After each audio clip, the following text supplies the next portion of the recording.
This is gonna be weirder than usual. Can't be helped. You called me. So here I am.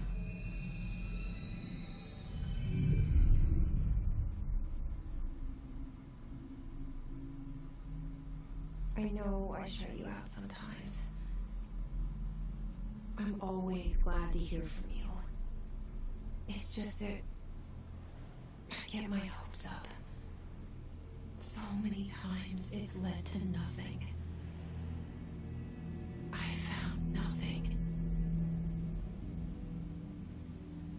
It's like we live in a room and there's a poster on the wall.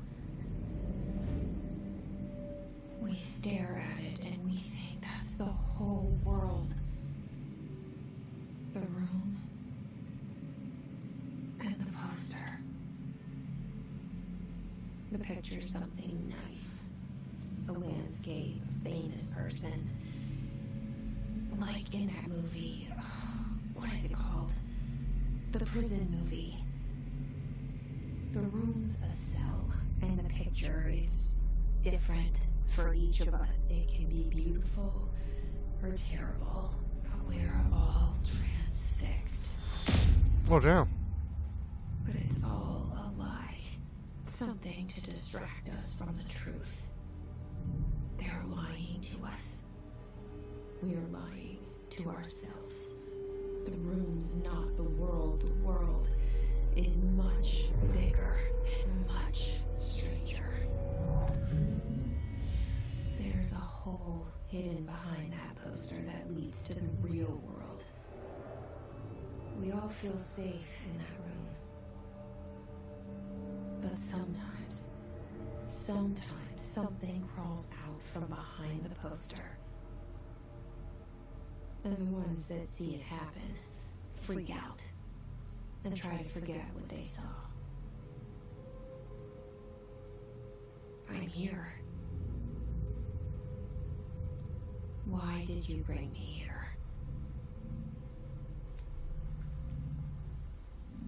What is she, a cop? Undercover agent? Anyone here? I'm assuming that she's a cop. Undercover agent. Or something. Move, adjust camera.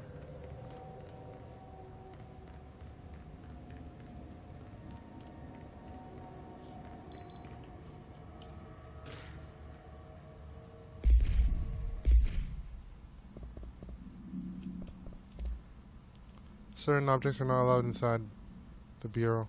Recent incidents have necessitated an issue. Okay, necessitated. Necessitated an issue. An issued reminder on prohibited materials, unauthorized weapons, pagers, laptops, smartwatches, smartphones, smart gaming devices, anything smart. Number 2, pencils. Any objects considered iconic representations of archetypal?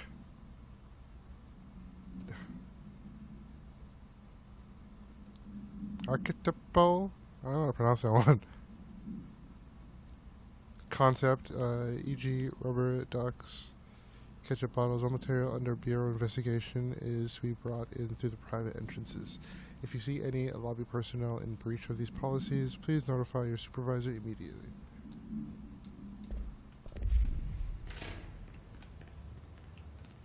Something over here that I can grab? Nothing?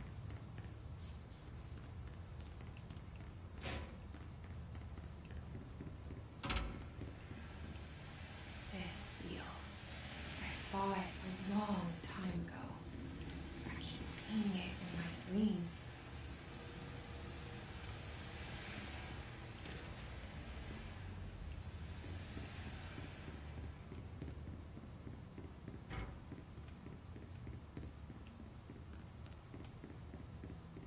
Well, something's over here. Federal Bureau of Control.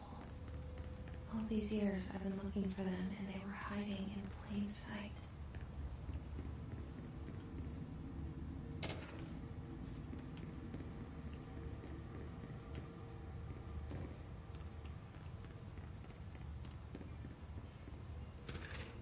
They're just taking everything.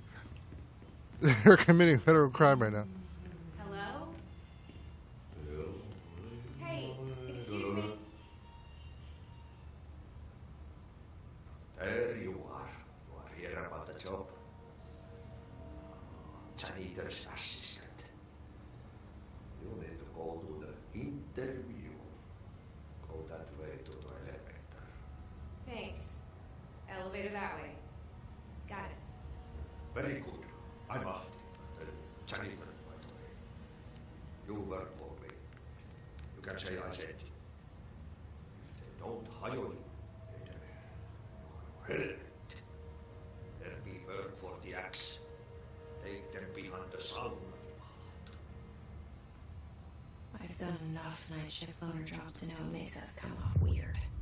Auntie the janitor is a friendly face in my book. Better than somebody with no face at all. Alright. Think about it. No face. But that said, I know what you're thinking. If there's an axe murderer around, that's him.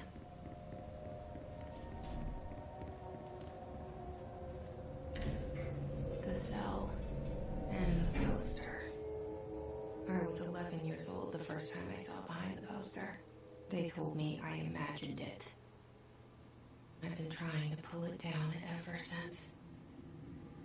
Will you help?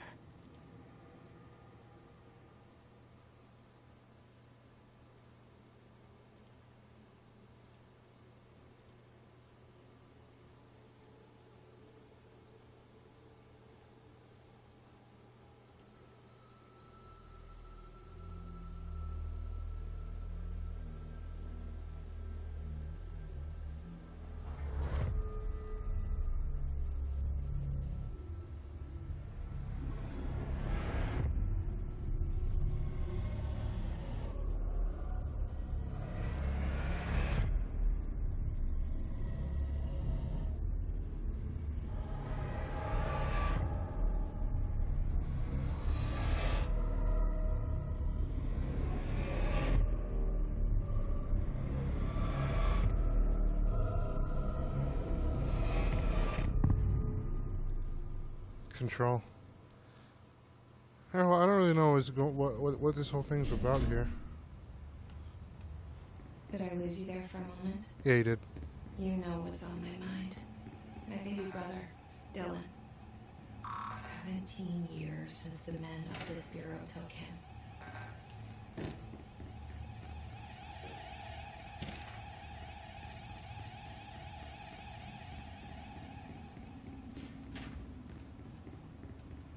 What happened to your bro?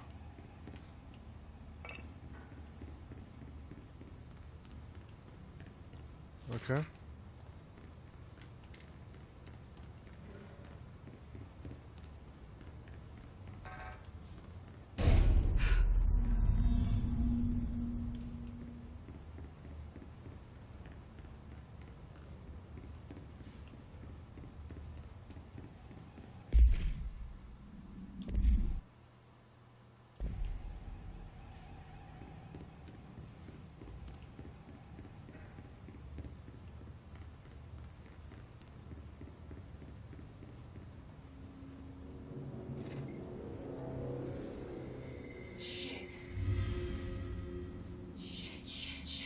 What?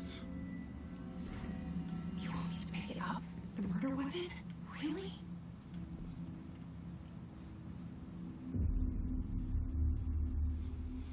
Why did he unalive himself like that?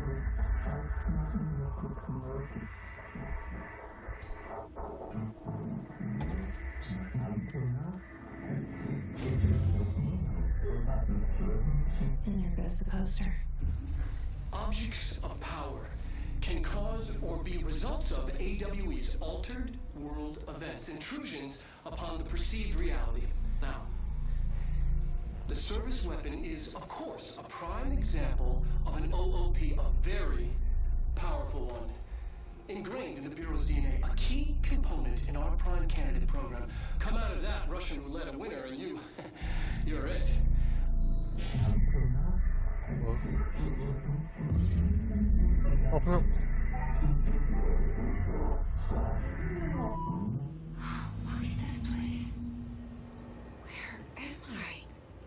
That's a really good question. Are we in Cyberpunk now?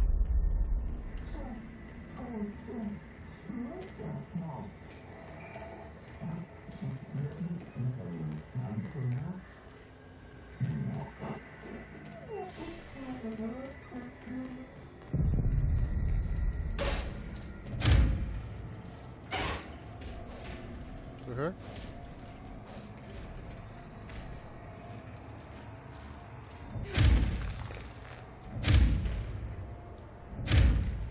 Oh. Okay. The same gun.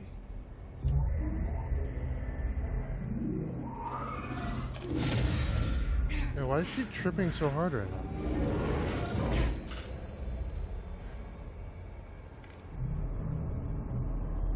Okay. Now I have the gun.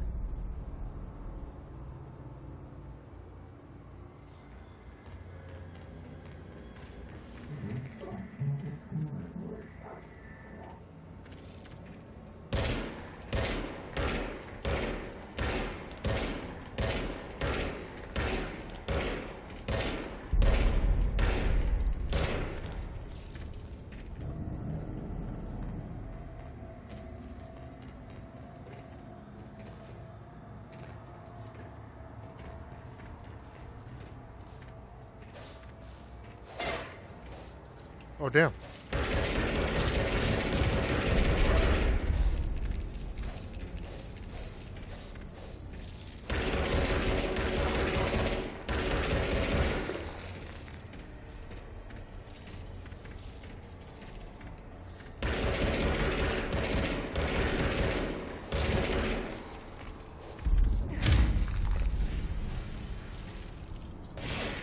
Oh, damn.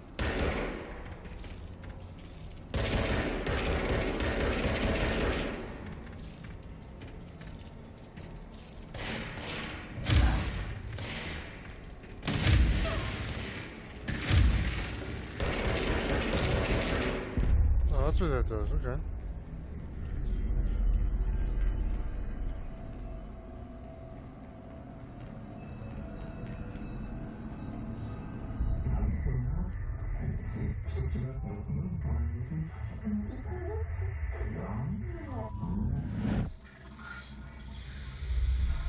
Something's coming. This threat. An attack. Duty as director. Keep the Bureau safe. Keep the Bureau safe? Well, what are they doing, though? It's the dead man. Right after the pyramid spoke to me, and it was just noise, and I understood every word. And this gun's alive. You know what? I'm happy. Happy to be here. What? Things have quieted down outside. Is it safe to go?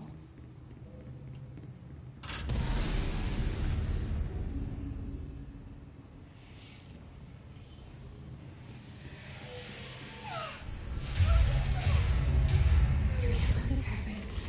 You can't let this happen. You can't let this happen. You can't let this happen. You can't let this happen. You can't let this happen. You can't let this happen. Can't let what happen?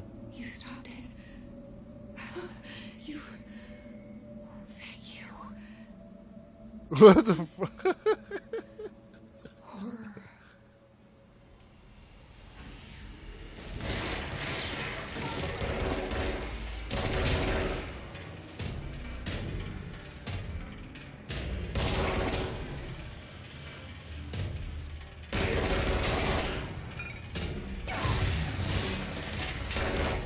Oh, damn.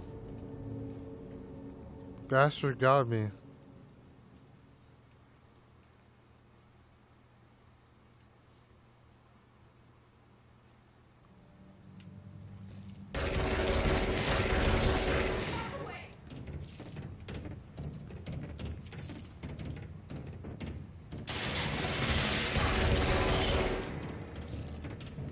See how good this thing is. Oh no, it's not gonna work.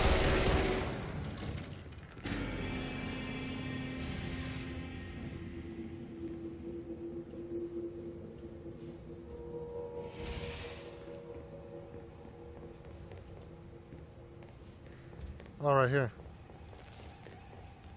Nice, okay, sweet. Okay, well, she's clearly tripping. The hotline. Secure line of communication. Reach the hotline.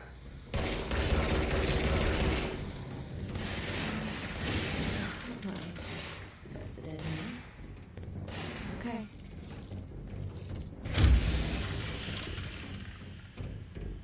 Come on, you little bastard, poke out.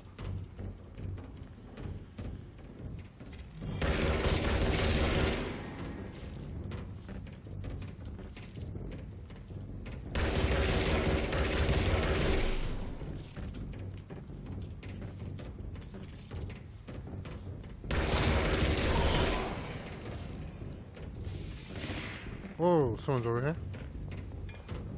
Pick that up, because it looks like we're just taking everything, so might as well just keep taking everything. Whoa!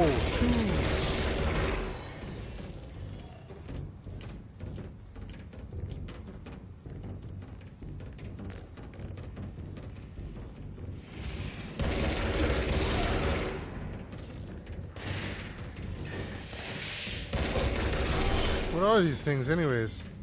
Like they don't look like actual humans, they look like weird, yeah, just weird things.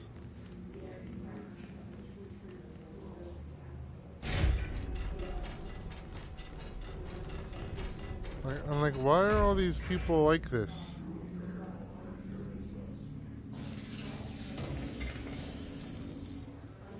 She has powers all of a sudden?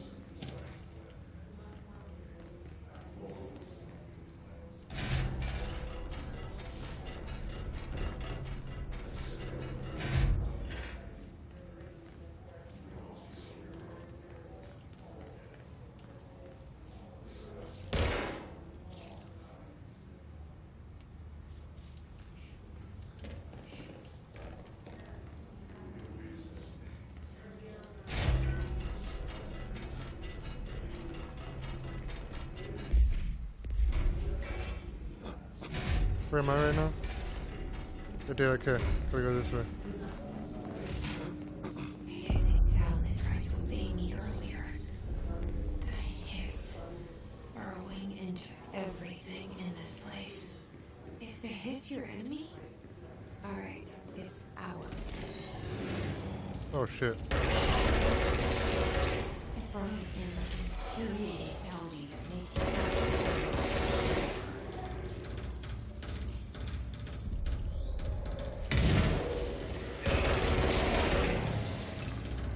Hold down the fort, you know?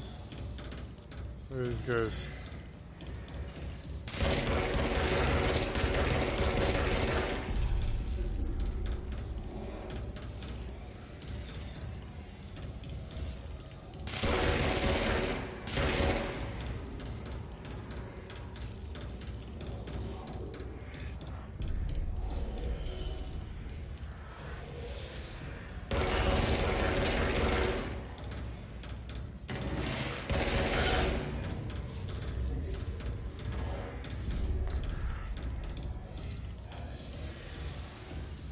I just know where I am? What the fuck, bro?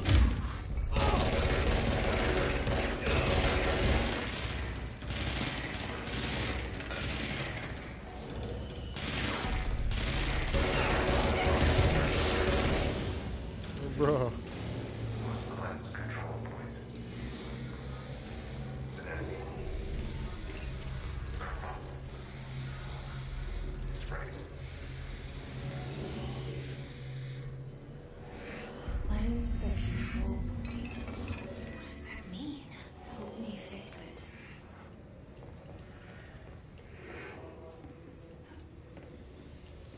Can't go up there? Oh, clicking on something here.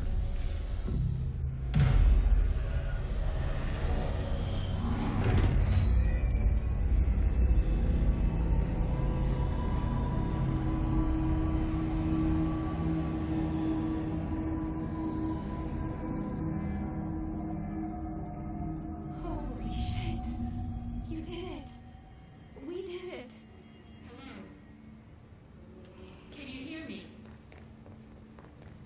us. I can't tell you how happy I am to talk to somebody sane. Her feelings mutual. Yeah, I'm Pope, Emily Pope, Dr. Darling's assistant. My turn. Should I lie? Jesse Faden. I'm just visiting. I should have lied. Oh, shit. You're the new director. Hold on. We're coming out.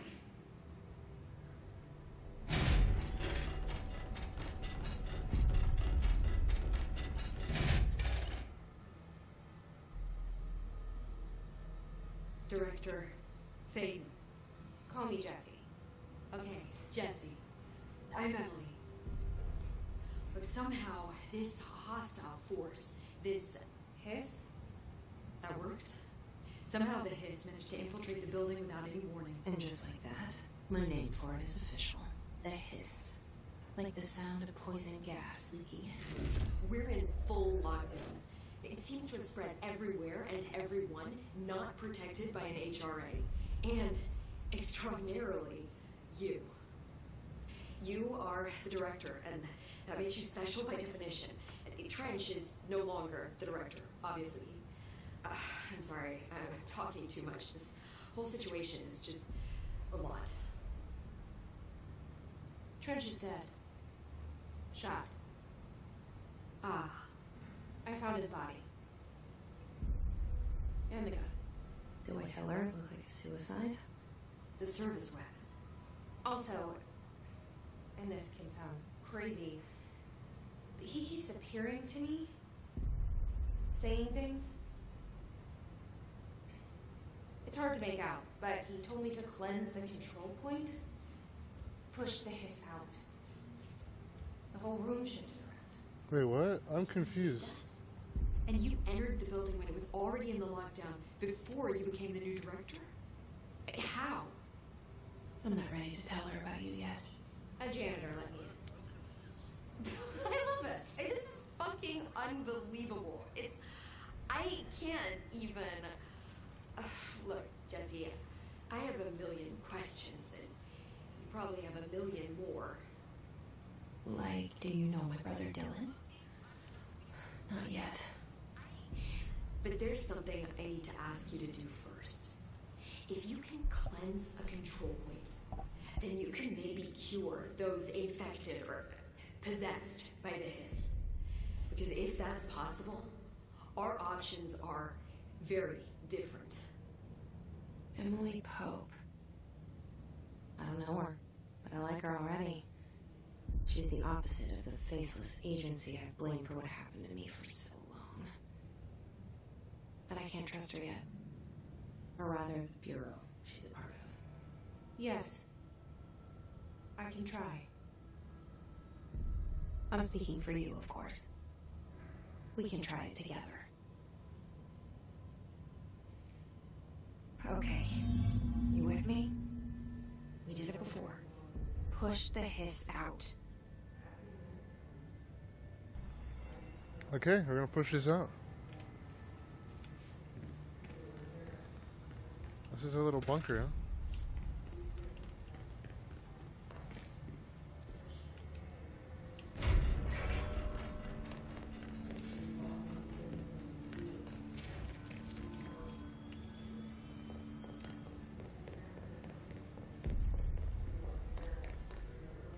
Okay. So I guess we're going... Okay, yeah, that spot. Yeah. Makes sense.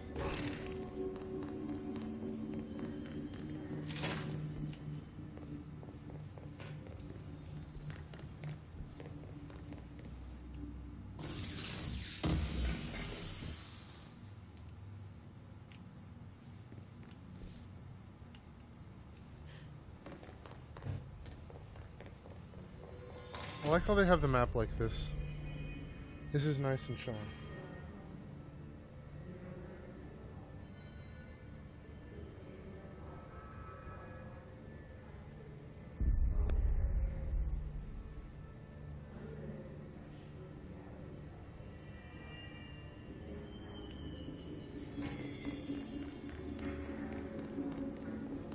Okay, so I'm gonna go this way, then I'm gonna go take a right.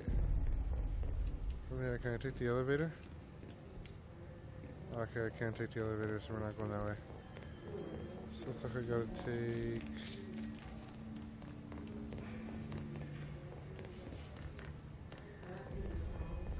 this way. Wait, hold on. Yeah, this way and then cup around.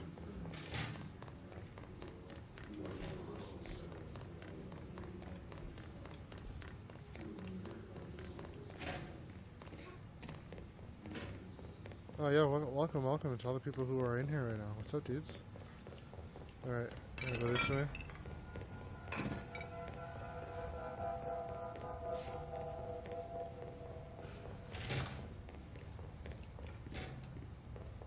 Director's office. Is there a secret room?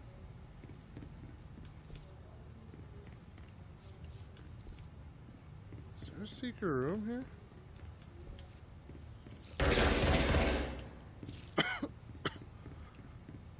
Something's over here.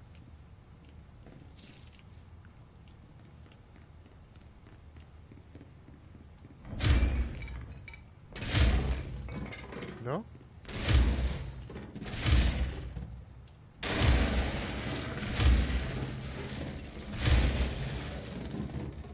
Nothing's over here?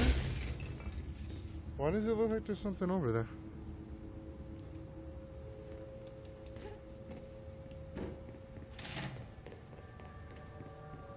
I could have sworn, unless that's the floor above.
Oh, okay. Yeah, I'm honestly I'm honestly lost right now. Okay, so if I go that way, there's this flight of stairs. Take those stairs down. The boardroom already checked out. So I'm on this floor now. And how do I get from there?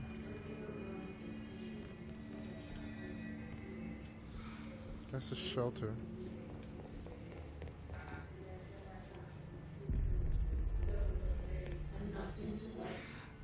Oh!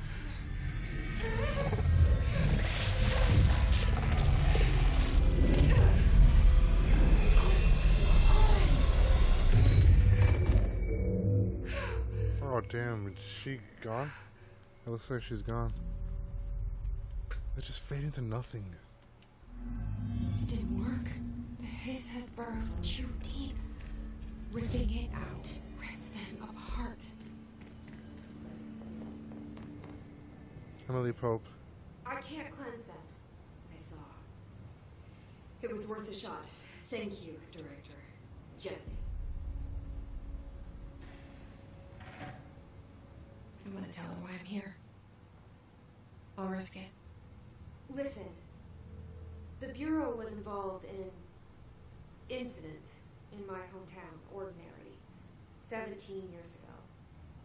The Bureau came in and covered the whole thing up. I've been looking for this place for a long time. That's enough. Maybe that's too much already. I can't tell her about Dylan and the rest yet. I've seen mentions of an Altered World event case dealing with Ordinary.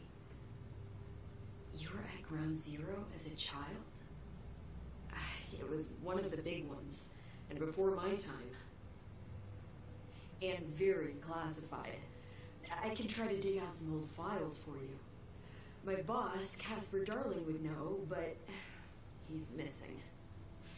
I think he knew this was coming, or suspected. He came up with the HRAs, the Hedron Resonance Amplifiers. I think they're what saved us. Or a few of us. And Director Trench would know. Trench, the ghost, or whatever he is, he mentioned something called the hotline. Said I should find it. It's another object of power, like the gun, an old Bakelite telephone. A direct line of communication between the director and the board.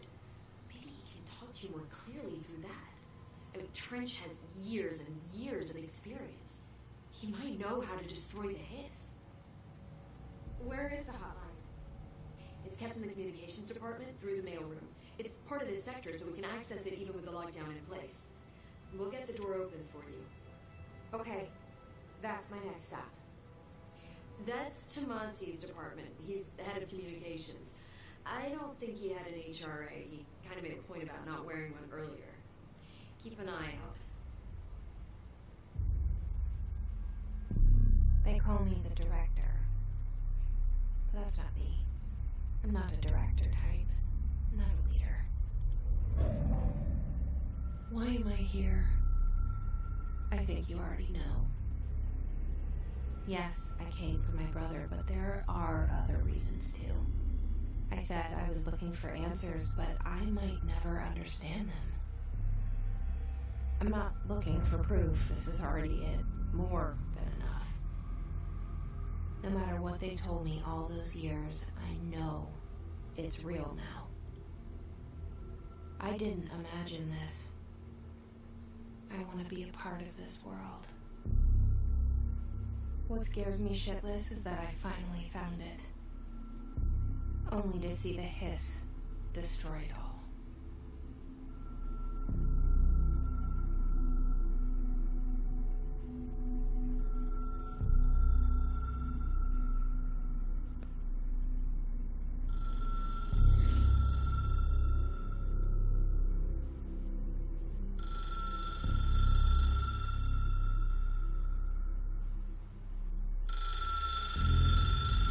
Hello?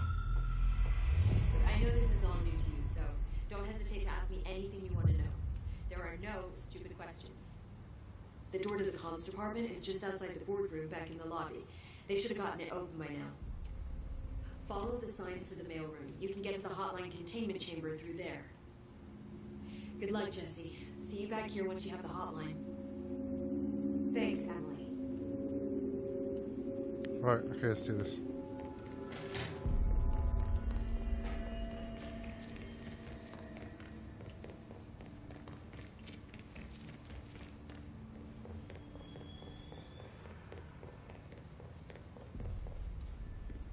Damn it, stupid door. Alright.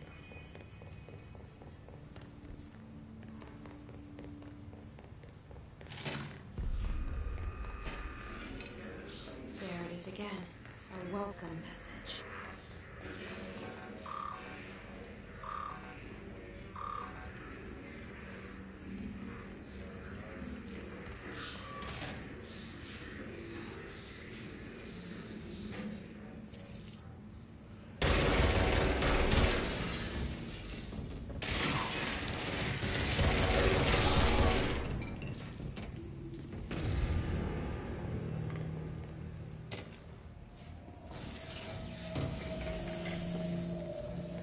You know, I don't even know what that does.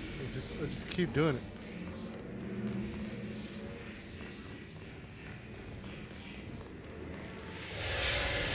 Fuck?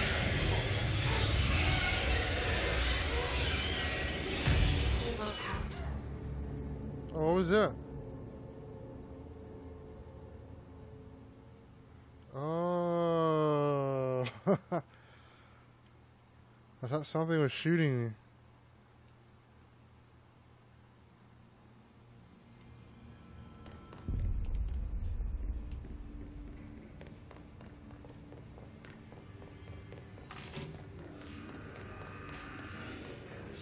There it is again. A welcome message.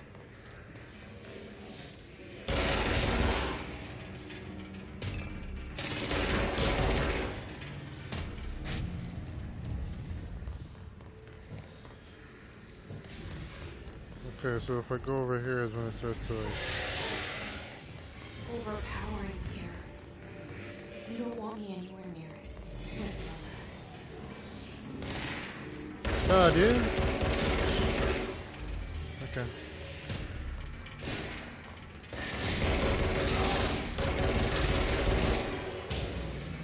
Easy enough, no?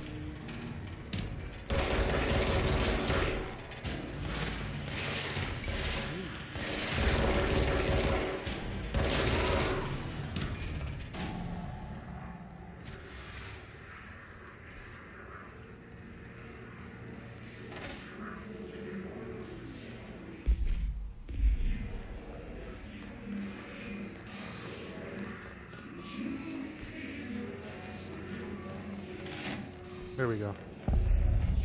Dead letters.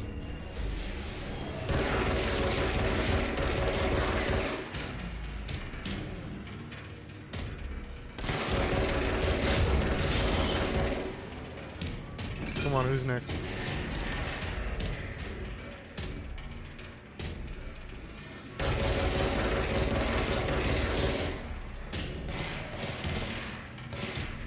I got high ground, I have to understand. Sucker. Come on, who's next? Bring him out.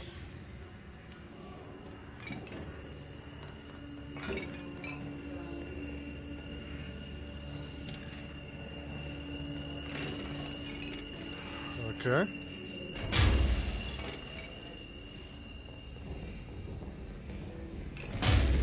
That's how easy it is for shit to just break over here?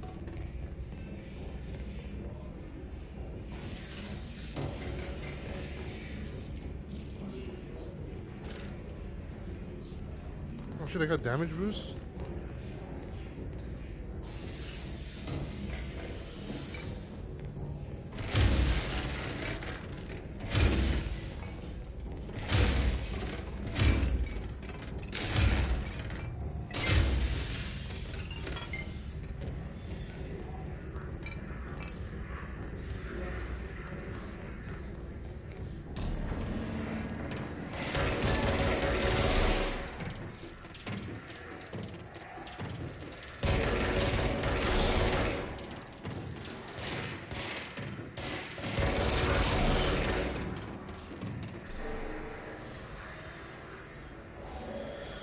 Hiss. Heed my command. Stop this madness.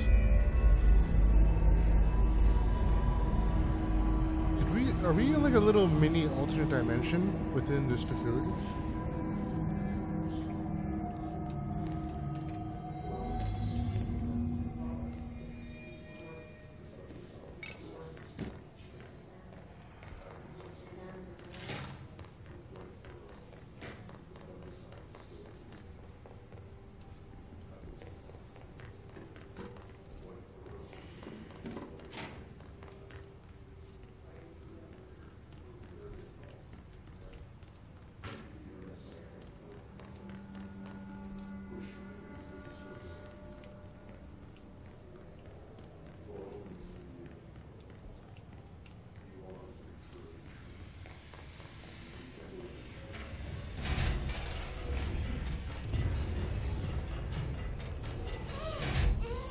Whoa.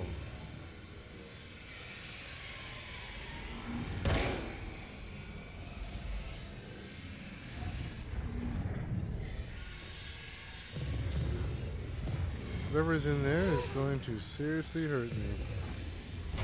So where will we leave that shot?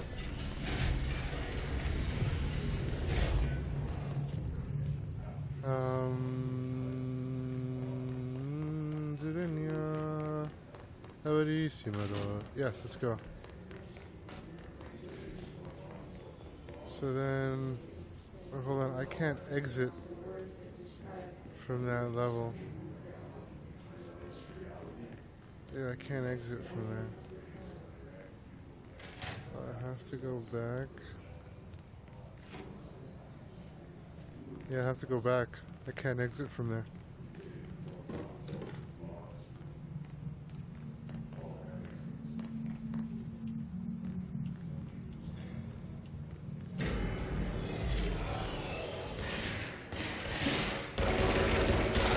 Where the hell did y'all come from? What the fuck?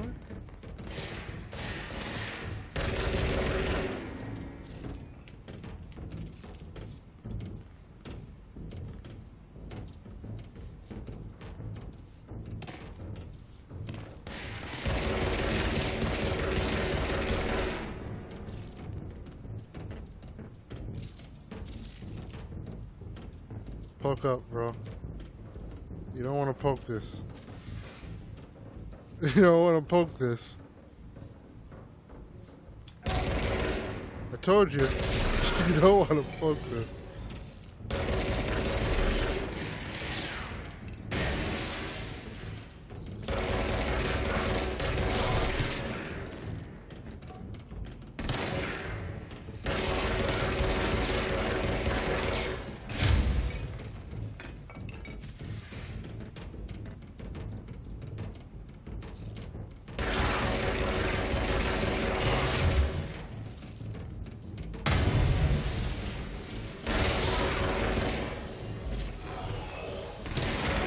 Why do they keep reaching back?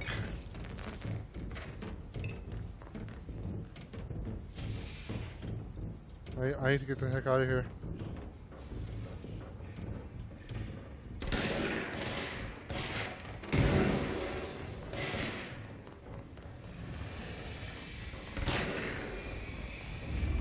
There's no me going inside that thing. Nah, screw this. I'm getting. Oh, I can't go that way. Screw this. I'm out of here.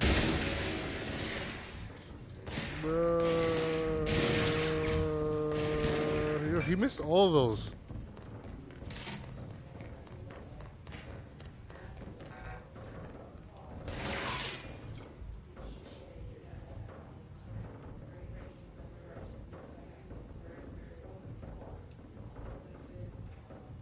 I gotta go to that one next. I have to go back to the director's office. I think that's the only way there. Because I can't get there any other way.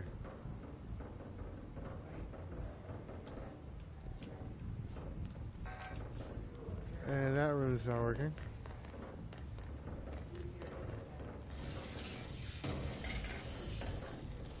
I'm locked in. Oh, okay.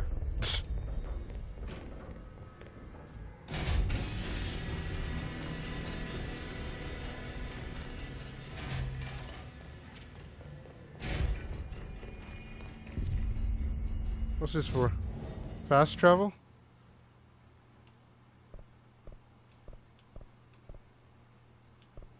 Central Executive? Dead letters? Yeah, but don't I have to go the other way? If I go to dead letters, dead letters is already done. I'm pretty sure it's already done at least.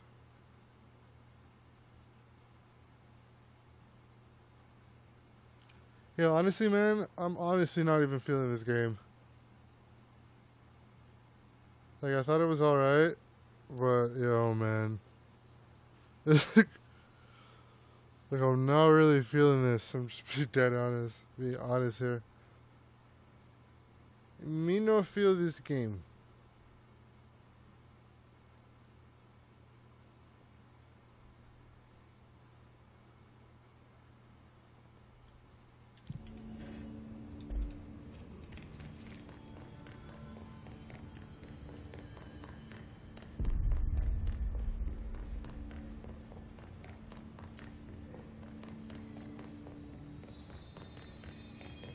Dude, and I took off Sifu for this.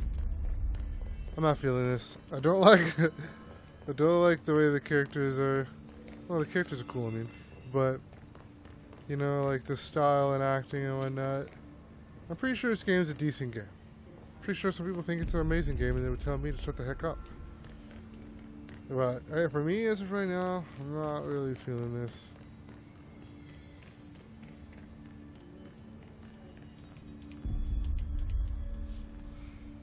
Get all ready for this. You're ready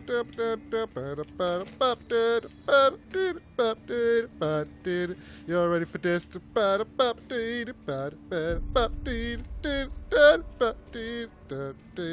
You're ready for this. Come on, dance with me, bro. No, I'm joking. Don't dance. Get the fuck away from me.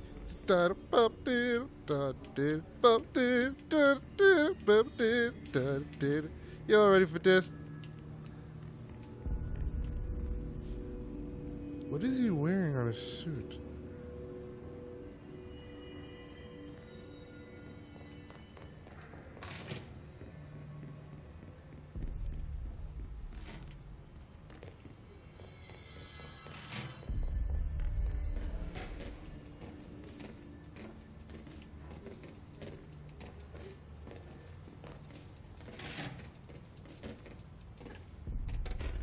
The fuck? Why is this in here? A jukebox? That's locked up? Why is a jukebox locked up here?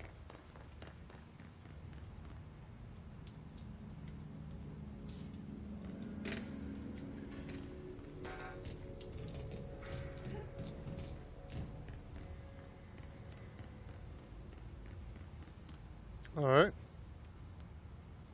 Well, anyways.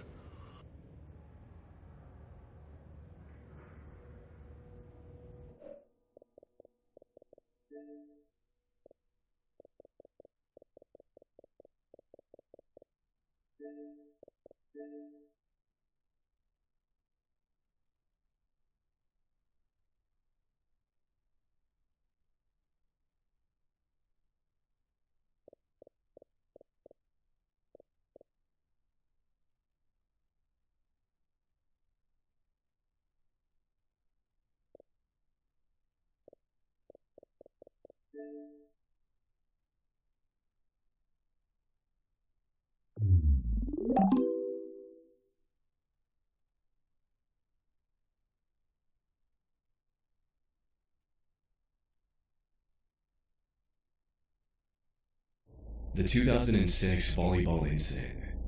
On July 2nd, 2017, an anonymous user posted a thread on 4chan's paranormal board saying, "How does one live after taking the red pill on the 2006 volleyball incident?" Now, if you're wondering what that incident was, it's a strange and disturbing story.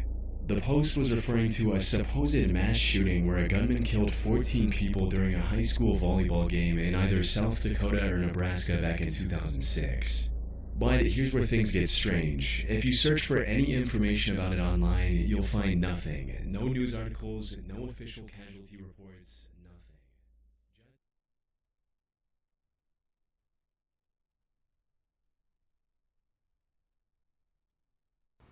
Black Friday is back at Canadian Tire. Shop in-store and online and save up to 60% with our lowest prices of the year. But hurry, Black Friday deals wrap up December 8th. Bruh.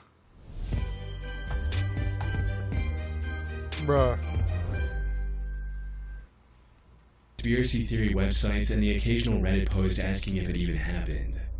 It's like the whole event either never existed or was somehow erased from history. But despite the silence online, there are many people who claim they remember hearing about it. Some even say they were at Mount Rushmore around that time and heard a report about it on the radio. For a long time, the only evidence of the incident on the internet was this still frame from a home video that was supposedly taken just before the incident with the date September 27, 2006 embedded on it. That is, until some ordinary gamer, a YouTuber who often dives into dark web rabbit holes, discovered more evidence. While browsing the Late Nights forum on a 4chan-like site, he came across the gruesome pictures of a bloody school gym that were allegedly taken soon after the shooting had already happened. So right here, let's go down a little bit over here. They've got 2006 volley. Oh my god. Oh, we're gonna have to blur this one. Jesus Christ, that's actually like death footage. I think I remember this. I was searching around for some sort of proof of this happening, and apparently it's a snippet from a home video. Oh my god.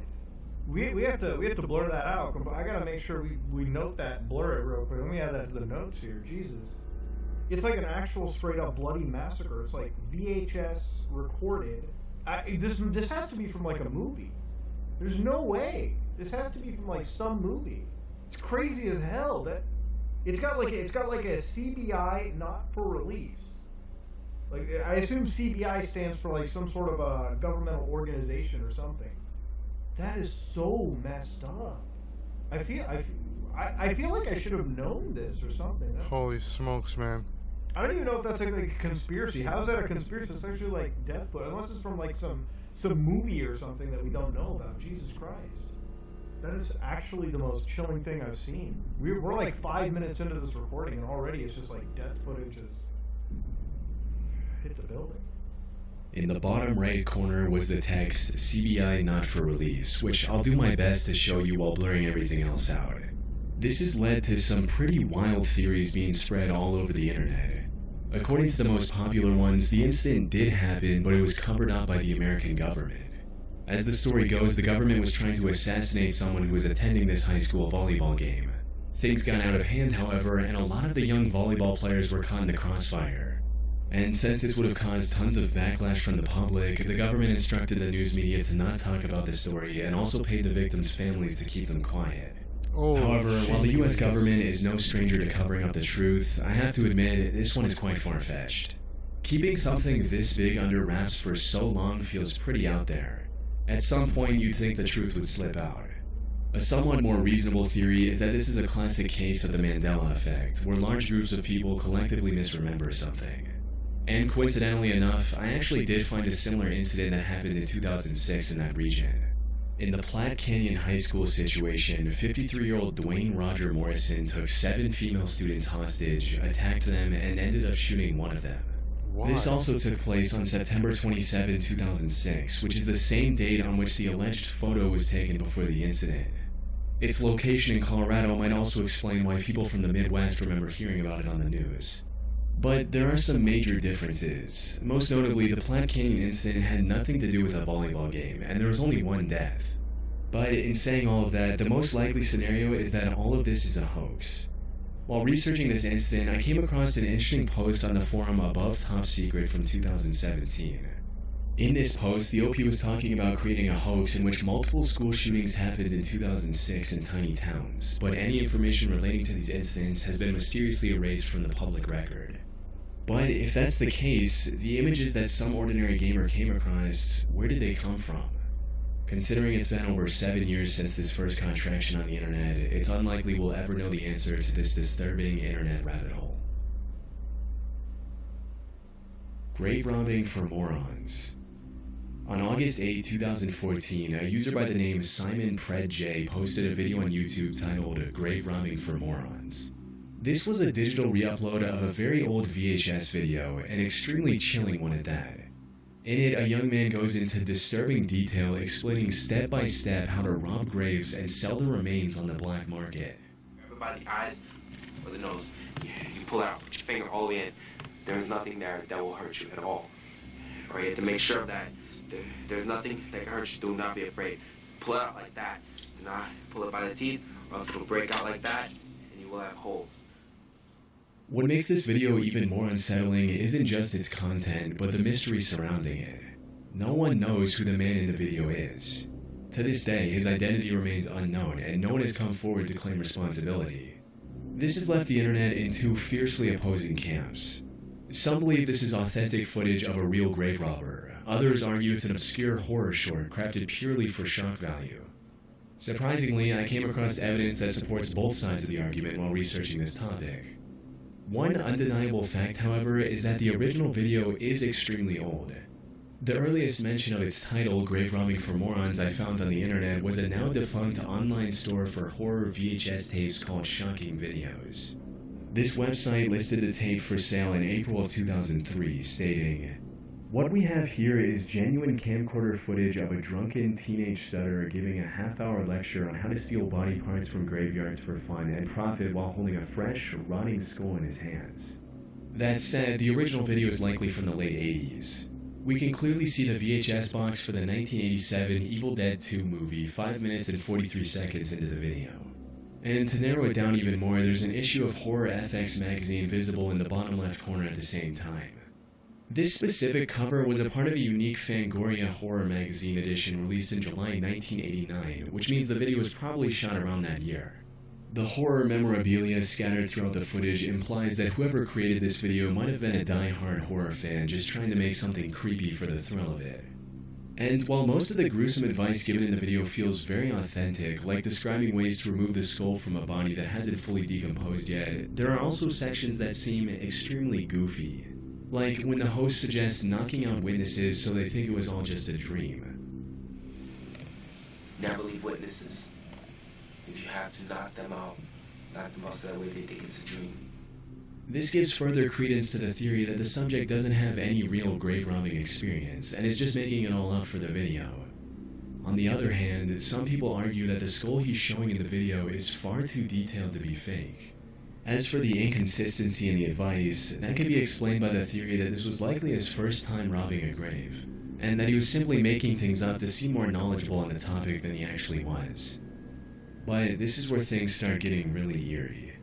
Toward the end of the tape, the guy almost mumbles his full name, but stops himself before saying his entire last name. Okay, this was made by Anthony. Well, as a matter of fact, let's forget the last name. And in 1999, a man named Anthony Casamassima was arrested in New York for stealing an expensive stained glass window from a cemetery. There was a real possibility that this was the same person who made the grave robbing for Morons Guide. That being said, there are a few inconsistencies that say otherwise. For instance, I did not find any charges against Anthony Casamassima that mentioned him desecrating bodies. He was more into stealing valuable artifacts like stained glass. And more importantly, Casamassima was 40 when he was arrested in 1999. If he made the tape, he would have been around 30 at the time. However, given the young appearance of the video's subject, that seems highly unlikely. I also found a couple more theories as well, but most of them lead to dead ends. One such theory claims the guy in the video might be Craig A. Bradley, who was arrested in 1995 for stealing human remains from a cemetery in upstate New York. Craig would have been around 24. Who in their right mind is going to go around and steal human remains? What's the purpose?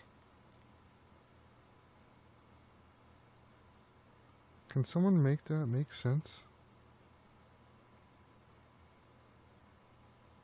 What's the purpose? That's so weird. That's weird. That's like one of the weirdest things beyond robbing graveyards. Can't let the person just, like the person's gone, because, that part of them is gone. It's just a vessel, but like, damn. When the grave robbing video was filmed, which fits with the young appearance of the guy in the tape. Plus, he even looks a bit like him. However, the issue with this theory is that Craig doesn't have the stutter that was prominent in the original video. Winter months I'm laid off. So winter months don't usually pay. Dig for you and everything. So you dig and your friend digs, and then it's another friend digs. You have to find some place really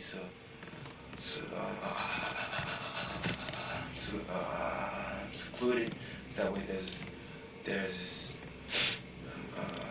no interruptions, okay? Now, he could have faked the stutter in the original video for some reason. However, people on the internet find that extremely unlikely given how real it feels. Grave robber or actor, the stutter is real. I've known several people with really bad stutters, and it's such a specific, uncontrollable behavior that makes it hard to fake. This kid's stutter feels unique and authentic. I've never seen an actor in a movie fake a stutter that felt this real. It's possible one day the person seen in the video will come forward with the truth, but for now we have no idea who the person is or whether or not this extremely realistic looking grave robbing video is real.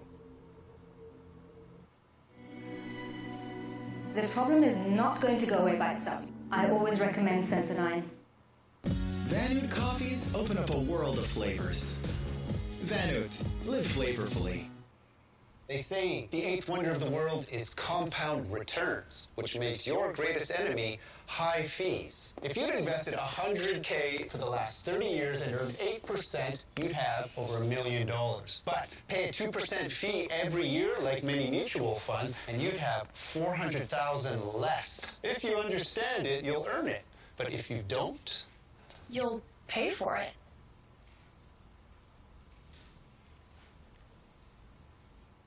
Mouse products are up to 70% off this Black Friday. And here's why you need them. Strange sounds in the sky. Over the past 50 plus years, there have been numerous reports of people hearing mysterious sounds coming from the sky. In some cases, the mysterious noise resembles the sound of screeching metal, like someone dragging heavy metal furniture across the floor.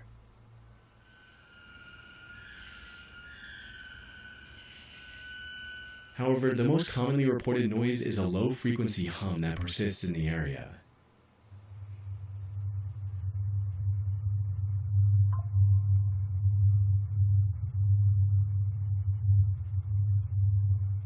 Those who can hear these sounds describe them as omnipresent and extremely annoying. And according to the BBC, the humming noise has been linked to at least one person ending their own life in the UK. However, while there are likely many legit reports of people hearing a mysterious humming, which we'll get to in a bit, many of the claims are either fake or can be explained quite easily. For instance, the metallic screeching noise could simply be from a nearby railroad with a long freight train rounding a corner and causing vibrations. Some of these trains are incredibly lengthy and can take several minutes to pass. Similarly, in another video you can hear what sounds like an extremely loud trumpet.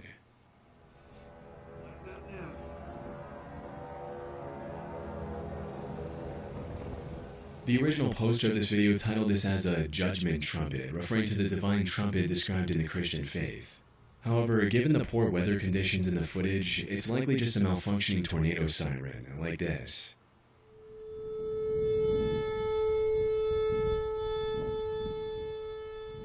A few of these videos are also outright faked, with the mysterious sounds being edited in to generate views.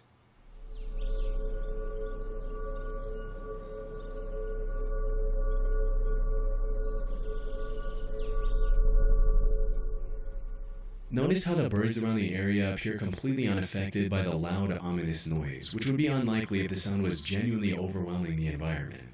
Birds have sharper hearing than humans, and they would likely react. That said, there are still thousands of reports from people who can't be easily debunked or labeled as fake. Unlike the examples I've shown so far, the vast majority of seemingly authentic reports involve the persistent, low-frequency hum. This strange phenomenon seems to trace back to Bristol, England in the late 1970s. The city council received hundreds of complaints from residents about a strange noise that was audible at night. One local newspaper even asked readers in the city, "Have you heard the hum?" and almost 800 people said they had. French scientists back then proposed that the sound might originate from the ocean, suggesting that continuous waves could be vibrating the ocean floor. Now, this explanation might have been true for Bristol, but as time went on, more and more people around the world started reporting these disturbing humming noises. And it appears the Bristol hum is still present to this day. There are many theories that attempt to explain the bizarre global phenomenon. And these can get into some truly out-there conspiracies, like aliens or secret underground civilizations in the Hollow Earth. However, the most plausible explanation I found suggests that these sounds are more connected to the listeners themselves rather than their surroundings. Things like hypersensitive ears and early signs of hearing issues like tinnitus could be a major contributor. Another possible reason could be the increasing levels of anxiety and stress. A BBC researcher also noted that she only heard the hum when she was exhausted and stressed out, which further supports the notion of this mysterious hum being a psychosomatic or stress-related phenomenon. Oh. During my research, I even found the video claiming to capture the strange humming sound. But when I watched it, there was nothing unusual, just regular environmental noise.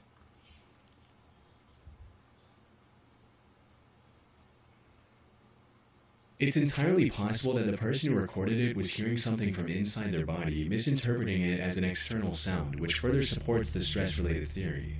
However, this doesn't explain the hundreds or even thousands of other videos that do include the hum.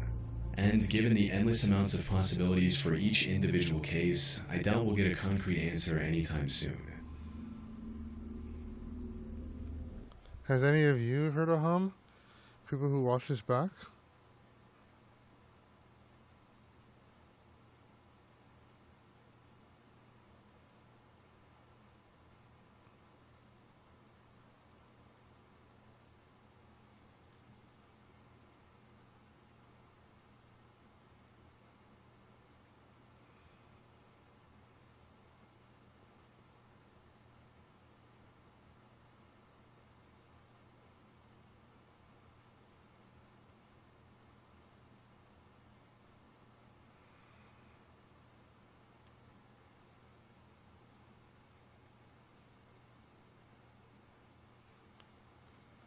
Like, the home one doesn't really seem that, like, freaky. John Lang Fresno Police. On March 20th, 2015, a YouTube channel by the name Lang Marine uploaded a 3.5-minute video titled Fresno LE Harassment, Ford Crew Cab that stalked me at my residence numerous times. The video showed the same vehicle driving past the camera twice in 3 minutes. The uploader was a 51-year-old former Marine named John Lang living in Fresno, California. The video footage came from a security camera he had installed outside his home. And in the description of this video, he provided much-needed context behind the oddly disturbing encounter. According to Lang, he was critical of the way Fresno PD and Fresno Fire utilized their budgets online. So now they were stalking and harassing him in retaliation, and the Ford truck in the video belonged to either the Fresno Police Department or the Sheriff's Office. The next day, he posted another video of a man walking his dog outside his home. The video showed the dog and his owner stopping outside Lang's home for a few seconds and moving on. Nothing too unusual. However, Lang claimed that the person in the video was a plainclothes police officer who was conditioning Lang's dog so that it wouldn't attack if the same officer broke into his home later. Over the next 10 or so months, Lang continued posting videos of shady activity captured by a security camera, like a guy in plain clothes coming up to his home, taking a look and walking away immediately. Or a police truck stopping outside his home for a few seconds and then driving away. However, the most disturbing of these videos showed a mysterious black van stopping outside his home, filming it with a massive camera for about 30 seconds and quickly driving away. Lang claimed that the device in their hand was a thermal imaging sensor and they were trying to determine whether or not he was home. By January of 2016, Lang was fully convinced that the Fresno police were planning an assassination. On the 16th of January, he posted a video about a cleaning company van parked outside his home. In the description of the video, he wrote, "If I turn up missing or dead tomorrow, remember this van. I think I seen a couple of guys sneak out the side door and into the building when it was parked in the carport this afternoon. I've been causing the city of Fresno a lot of problems recently, which I now regret." Unfortunately, this would be the last video Lang would post on YouTube, because just a few days later, firemen found him dead inside a burning home with multiple stab wounds on his body. This was sad news for people who were following the story. However, this was only the beginning of a much bigger conspiracy. You see, when the news of his death initially broke, the reports stated that he had a few stab wounds on his upper back as well. If this were true, it would validate all of Lang's worries about getting assassinated. This would also put the Fresno PD as the #1 suspect for his murder. However, when the Fresno coroner released Lang's autopsy report, it only mentioned 3 self-inflicted stab wounds on his chest, and there was no mention of any stab wounds on his back. Was the earlier report a mistake, or were the Fresno police trying to hide their crime? This inconsistency led to tons of backlash and even a petition to reopen his case, but it remained closed. To this day, the John Lang case sits as a mystery. Was he actually getting stalked, or was he just severely mentally ill? Poor guy, man. From my research, the answer seems to be a mix of both. Wanted to serve First and justice foremost, it's worth mentioning that the Fresno police are well known for being rife with corruption. A Reddit user mentioned a story he knew about the PD, stating, "I mean, my friend's dad was FPD for decades, and Jerry Dyer showed up with some officers and threatened him back in the late 90s, so it wouldn't surprise me if the cops were intimidating this dude." So, did the Fresno PD retaliate against Lang? Maybe. What's more likely is that Lang was getting more paranoid and losing his mind over time.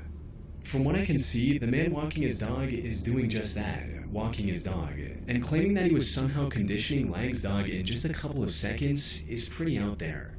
Even the suspicious van can be explained quite easily since the device shown in the video was just a film camera on a gimbal, not some high-tech thermal imaging sensor. As for why they were shooting like that from a vehicle, they were likely indie filmmakers who just didn't have the proper permissions from the city. However, all of this is just conjecture on my part. The real evidence that proves Lang's deteriorating mental state is the fact that he turned off the cameras he had in his home a day before the incident. The last saved footage on these cameras was of him sitting with a kitchen knife in his hand. Not only that, but when the fire department arrived on the scene, all the entrances to his home were barricaded securely from the inside. If this was truly a murder, the killer wouldn't have been able to escape the crime scene without removing one of these barricades. Ultimately, if there was some big murder conspiracy behind Lang's death, I doubt we'll learn about it over 8 years later. Evil Stick. Damn, dude. In November of 2014, Nicole Allen purchased a pink princess wand for her 2-year-old daughter at the dollar store in Linden Avenue in Kettering. The name of the wand was Evil Stick, which is quite bizarre on its own, but likely went unnoticed by Nicole. However, the stick also promised things like luster, beauty, and wonderful music. The box art also featured the character Sakura Kinomoto, who is the protagonist of a popular Japanese animated show called Cardcaptor Sakura. In the show, Sakura is essentially a magical princess. Dude. So the inclusion of just a cute-looking character made Nicole drop her guard even further. This was the game. But I mean, she the show couldn't have back been more then. wrong. The thing is, the inclusion of this character in the box art suggested an Asian origin for the product. And looking back, the Evil Stick does have a small, and I do mean small, resemblance to one of the wands Sakura uses in the show. The Evil Stick was most definitely a bootleg version of a product that should have looked something like this had it been official. However, the Evil Stick was much more sinister than just being a bad product. Unlike its official counterparts, the manufacturers of the Evil Stick bootleg had free reign to do whatever they wanted. And it's what they chose to do with this freedom that was utterly disturbing. You see, the top of the wand had a shiny foil fitted in, likely to imitate the shiny star in the official wand. However, this foil was hiding an image under it, and when Nicole's daughter accidentally removed the foil while playing with the wand, she was greeted with a downright disturbing image of a creepy-looking woman slitting her own wrist. This was likely petrifying for the little girl, but that wasn't all. If you pressed the button on the wand, instead of the wonderful music it promised, the wand played a haunting laugh. This also turned on a light behind the creepy image, so the little girl would have likely seen it even if she hadn't removed the foil.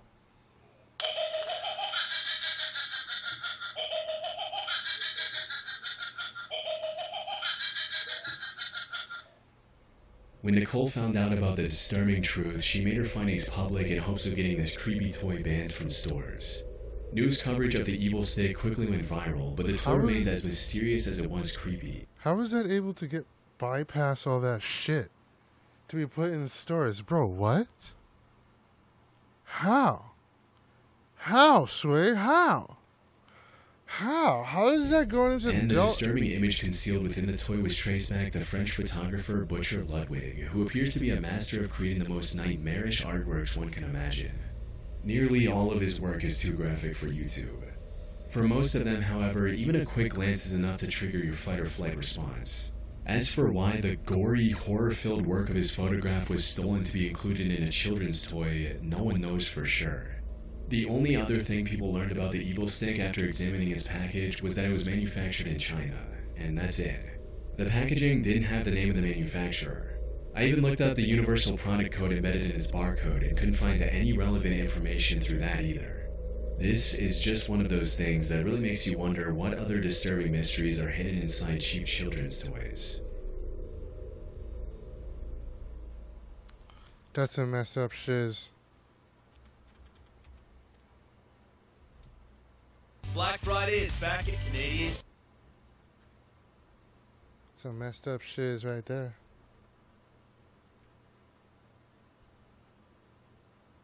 Is the onboard, down the inside he goes. Hello. Hi. What an idiot! What an idiot! The behavior after.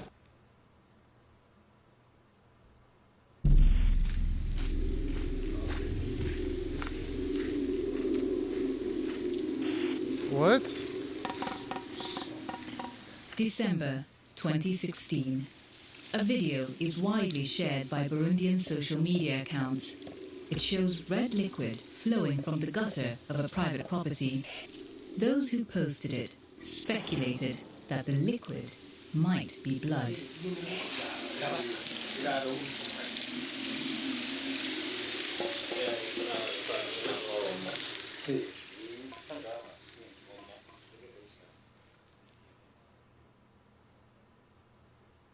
Oh, no, bro. Some asked if the house was being used by Burundi's feared intelligence services. The government immediately denied that this house, or any other, had ever been used as a torture facility.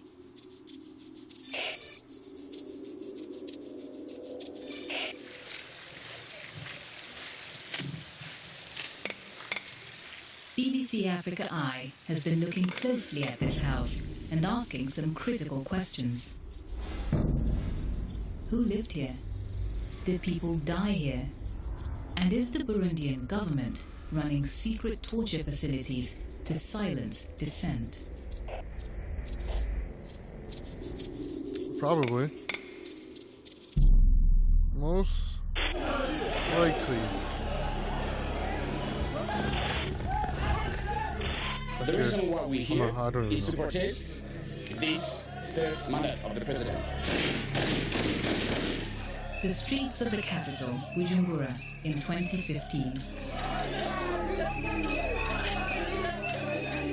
Burundi is a tiny country in the Great Lakes region of Africa. It shot into the headlines when President Pierre Nkurunziza decided to run for a third term in office.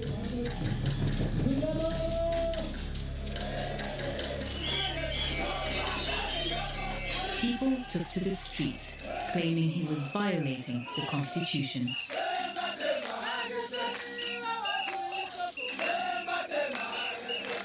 Peaceful protests soon turned violent.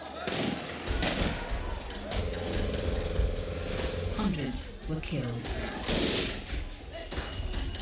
These images were filmed when the BBC could still report freely on Burundi's troubles.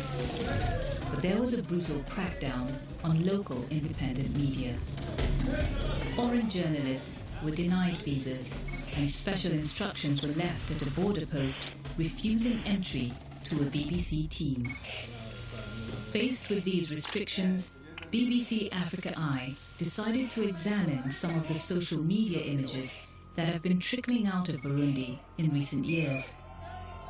The government likes to portray Burundi as a country now at peace. But these clips tell a different story. In this video, members of the Imbonerakure, the ruling party's youth wing, chant songs about rape.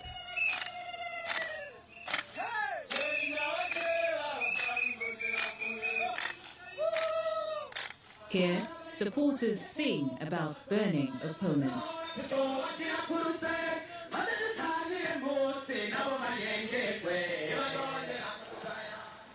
Other posts show dead bodies floating in lakes and rivers.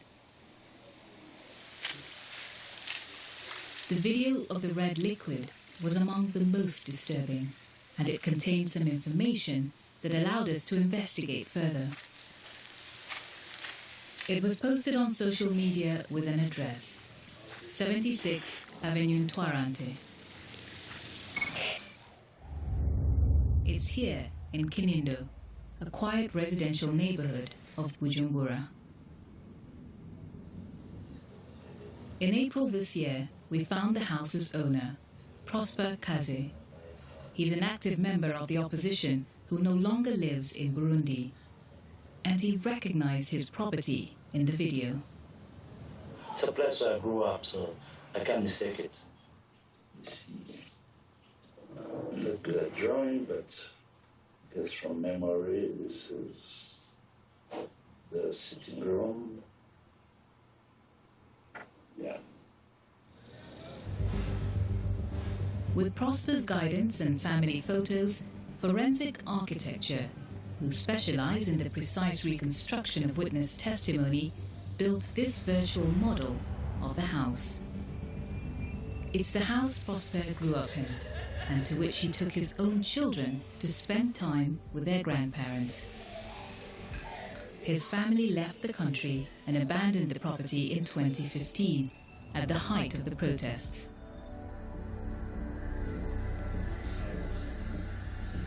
In November of that year, pictures showing what looked like the same house being raided by security forces emerged on social media. A journalist was also at the scene and gave us these images. They mapped perfectly onto the model. The security forces said they were reclaiming the property from rebels.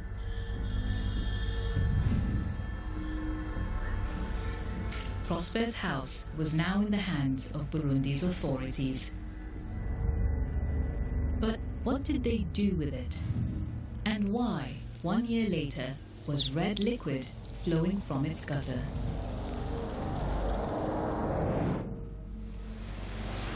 Yo, they beat After people months up of like searching, mad, we bro. tracked down a man who claimed They to know the tortured property and what happened They here. torture the fuck out of people. We'll call him Nathan.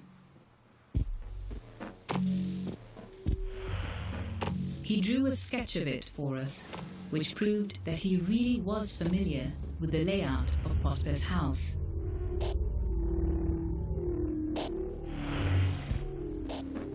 Nathan says he worked as a guard for a man called Alexis Ndaikengurukie, known as Nkoroka.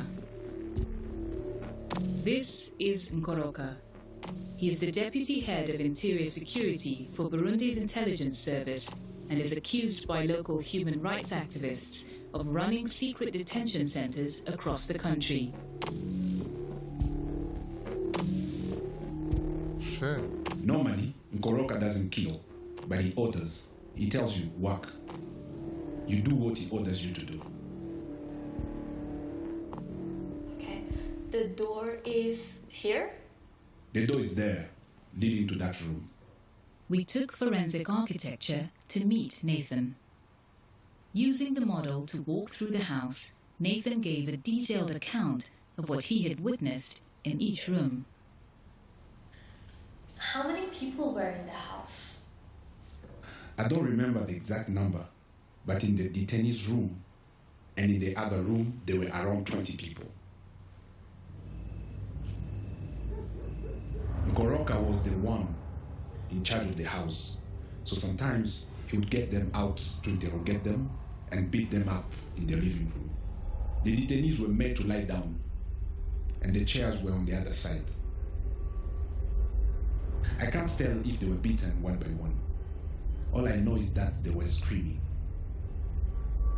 We managed to find one of the men who entered that living room and faced Nkoroka's interrogation. We'll call him Pierre. Pierre was accused of involvement in the protests. He was tortured, but later escaped and fled the country. When I was inside, I was like someone who was already dead. I did not think I would ever get out. Now that I am far away, I am starting to forget. But what keeps coming back to me are the screams that I heard over there. Pierre's is the most detailed and shocking account of how Nkoroka allegedly dealt with those suspected of opposing the government.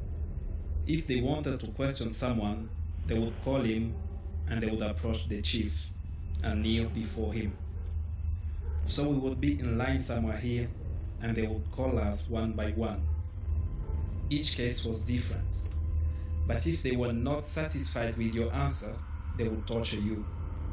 You would hand them your hands and they would beat them with electric cables. Also, they would cane you under the feet while kneeling. I recall one of the cables that had many wires inside with a black rubber cover. That was the one the chief used to walk around with. A black rubber cable enclosing many wires that he would beat you up with if he was not satisfied with your answer.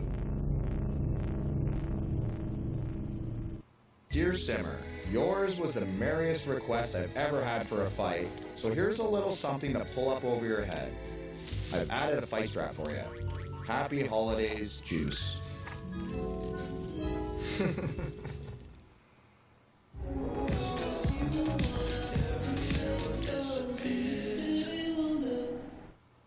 Every day is an opportunity for a fresh start. My job is to help Canadians from all walks of life find solutions to their financial hardships. Debt can happen to anyone. All it takes is losing your job, an unexpected bill, maybe a relationship falling apart. It's easy to feel trapped and not know what to do. Helping people experience a life without debt is why I do what I do. Let's see what options are out there for you. Debt-free starts today. Call Grant Thornton at 1-844-4GT-DEBT for a free consultation.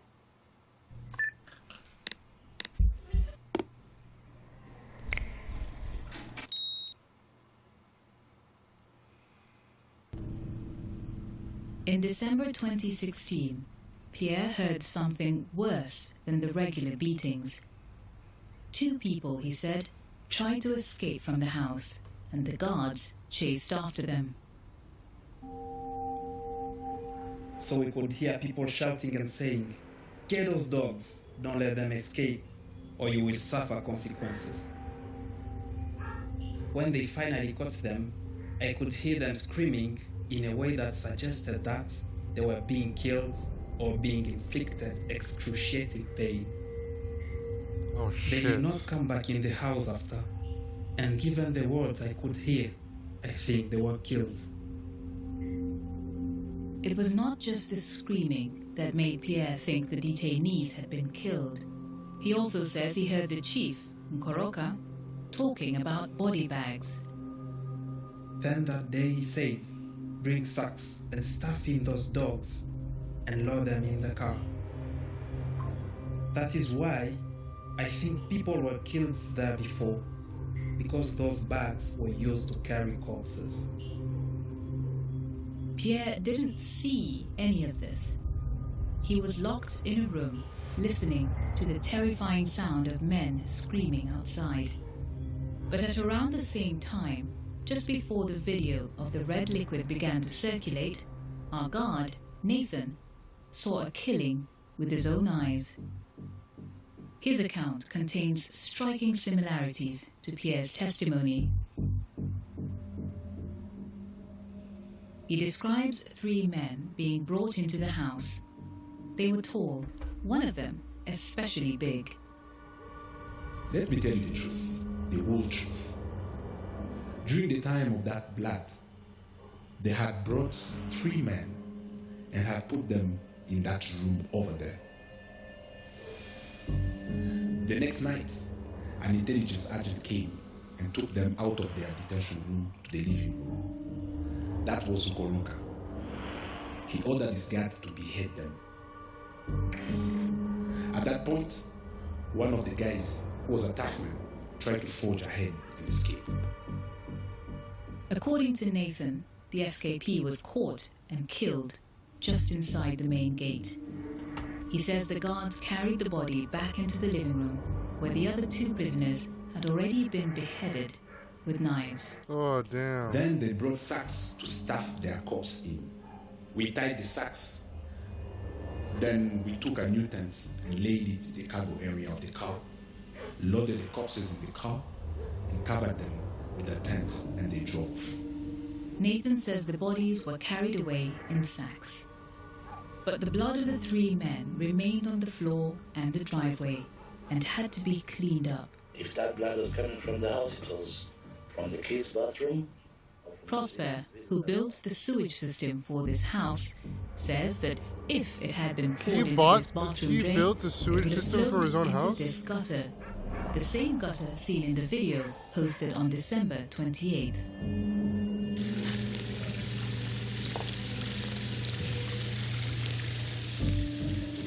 It is impossible to be 100% sure that this liquid is the blood of the 3 men Nathan described. But Nathan did confirm that Pierre, the prisoner who says he heard men being killed, was also held captive at 76 Avenue, Ntwarante, at the time of the alleged killings. We've been looking at this house in Burundi's capital, Bujumbura, and asking if it was used as a torture facility by the government. But what does it tell us about the bigger picture? To understand the origins of the current violence, we need to go back in time. Between 1993 and the early 2000s, there was a civil war in Burundi. The conflict pitted the Tutsi minority, who had held power for many years, against the Hutu majority. The war ended when Nelson Mandela brokered a peace deal, laying out the terms for a power-sharing agreement. President Muyaya has had the courage and the vision. He has agreed that the new army should be created from 50% of the Hutus and 50% of the Tutsis. The agreement also said that no president could hold power for more than 2 terms. It laid the foundations for a decade of peace and stability. But when Pierre Nkurunziza decided to run again, many said he was violating the peace deal, a charge the president has always denied. Thousands, both Hutu and Tutsi, took to the streets, and in response, the regime mobilized its security apparatus to suppress dissent. Well, I mean, today, if they came some to a believe treaty, that those in charge are trying to turn the 2 ethnic groups against each other to deflect attention away from Nkurunziza's attempts to stay in power. We found a low-ranking intelligence agent who worked with the government until he fled the country in 2016. He admitted to killing people during the time of the protests and said that the crackdown was directed at areas heavily populated by Tutsis. Not many Tutsis worked with us. We were almost all Hutus, and those we killed came from neighborhoods where there were very few Hutus. Before ordering us to kill, they told us, Tutsis do not want us to rule. But later on we came to realize that they had lied to us. According to the former insiders we spoke with, the crackdown of 2015 has now turned into a quiet, orchestrated program to eliminate opposition. Prosper's house is not the only site that has reportedly been used as a secret detention center for political prisoners. At least 21 other torture locations have been reported by victims and intelligence agents to the UN, to the civil society organization Dondeza, and to the BBC in these areas of the country. Of these 21, we have been able to locate 8 sites in the capital with precision, including Muha Military Camp, the National Intelligence Agency headquarters, the basement of the ruling party headquarters, containers in the yard of the National Water and Electricity Providers building in Kigobe, and the headquarters of the police unit in charge of protecting the country's institutions. This is where former President Melchior Ndadaye was buried. There has been a police presence next to his tomb for years, but between September and November 2015, a new structure appeared, and our sources say it became a base for an anti-riot brigade. The troops are visible here. They were deployed to suppress the protests in 2015 and were accused of using the containers in the yard as detention and torture sites. A victim told us that he was interrogated in this pink house in the suburb of Mutakura in 2016. It's a former bakery, abandoned by its owner during the protests. The victim told the BBC that liquid was injected into his stomach. A former intelligence agent told the BBC they that told he the saw BBC. people being killed in a bar called Iwabo Wabantu. It belonged to the now deceased head of intelligence, Adolf Nshimirimana. Our source told us the killers would blast loud music to cover the screams. Local human rights groups confirm that political violence is still happening. We've analyzed the reports coming out of Burundi. They indicate that although fewer deaths are reported, more and more people are going missing or being tortured, and that these incidents are now spread right across the country. We put the allegations contained in this film to the Burundian authorities and to Alexis Ndayikengurukiye Nkoroka directly. We have not received any formal response. President Pierre Nkurunziza and his government have always denied involvement in human rights violations. But several of the sources we spoke to, including former government insiders, believe that this alleged program of detention and torture has been approved at the highest levels. This was organized in closed circles. This is a secret that was known by very high-ranking officials. What I'm telling you, the president knew because he was given reports. We put these allegations to the president's office. We received no response.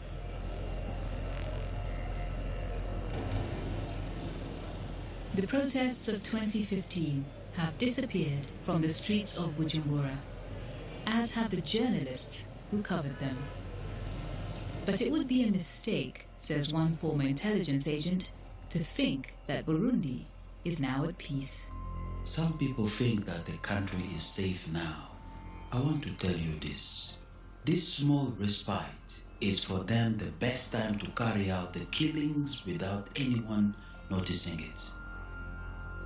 This is a man we will call Martin. He worked for the regime and fled the country in 2018 because he feared for his life. Let me repeat this. They have long list of people to be killed.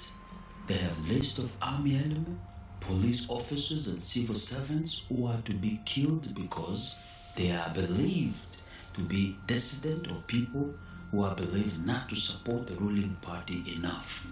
They have changed their operating mode, the cars, the body bags, the tents, the agents that they use in their new system. At the moment, the country is silent. But people continue to die and there will be no one left.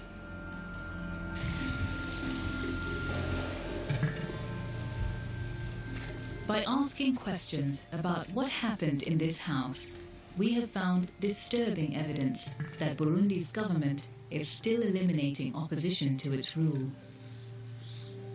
Multiple witnesses have told us about a hidden but systematic program of torture and killing. Well, I mean, Local dissidents have a name. To be fair, I think that every organization, I'm not going to say names, obviously, but, I think there's a lot of organizations that do stuff like this. Whether it be for the good or for the bad. Do a little bad for the good of all. Or just do bad because you're not good. It's definitely out there for a lot of different agencies, definitely. For this, they call it Kame Kame, one by one.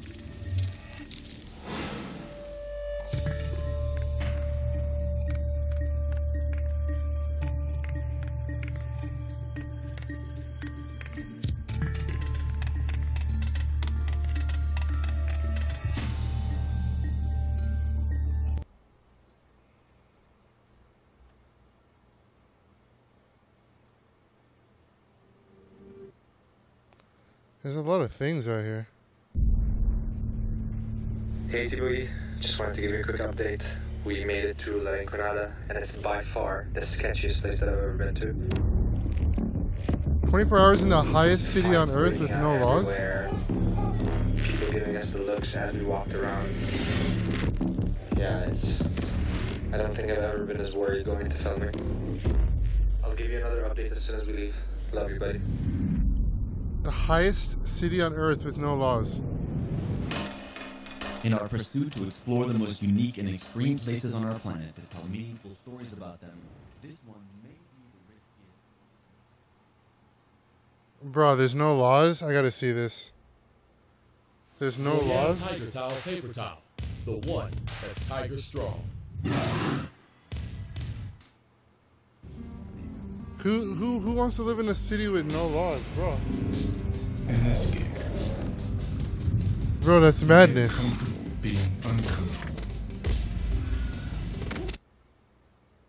Welcome to La Rinconada, the highest human settlement on Earth, in the heart of the Peruvian Andes Mountains. Here, amidst the icy peaks and beneath the frigid surface, lies a tale of contrasts, where the dreams of fortune clash with the harsh realities of life at 17,000 feet, 5,200 meters above sea level. 50,000 people have come here, in the most unforgiving conditions, in the hopes to find gold and other precious minerals. In its battle frontier-like setting, miners live and work under the brutal cachorreo system, trading labor for the chance to find gold. Under this system, they mine for 30 days without payment, only to get a chance to mine for themselves for one day, and often get exploited in the process by the mine owners. Yet the promise of gold continues to draw people from all corners of Peru, reflecting a human capacity to endure hardship in the pursuit of wealth. Today, Amar takes us all the way to Lima. Bro, that's wild. I would never do that. I'd never do this. I'd never do that. I work almost 30 days without pay to be able to dig for gold for one day. And they get exploited by the people in charge there. Bro, people probably have been unalived, bro, just for finding a nice piece of gold or some. Yo, that's like blood diamonds all over again. Make another movie? Peru to begin his expedition to La Rinconada, along with our cinematographer friend Corey. And let me tell you, they had absolutely no plan and no contact to reach once they got there.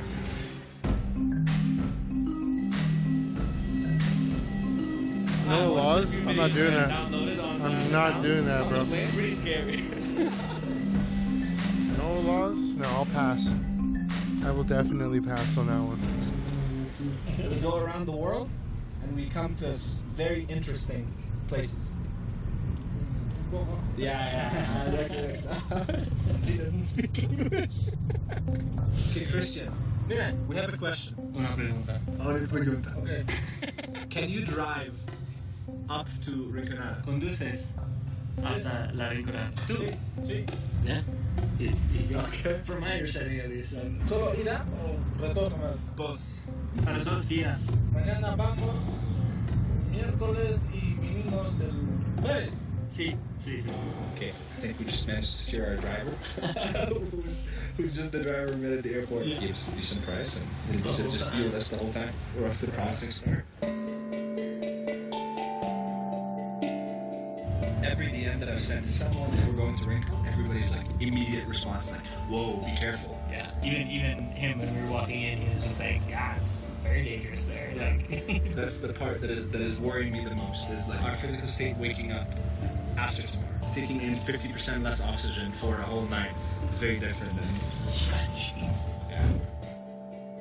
We're doing a quick pit stop to just get an oxygen meter and some oxygen tanks. Just because from everything I've watched so far, it looked pretty rough. And not even rough when you get there, it's like rough on the way up there. The higher they went up in altitude on the drive, the more Amar started feeling the invisible challenge of La Rinconada creeping in. Hypoxia. I feel like already, just like very heavy-headed.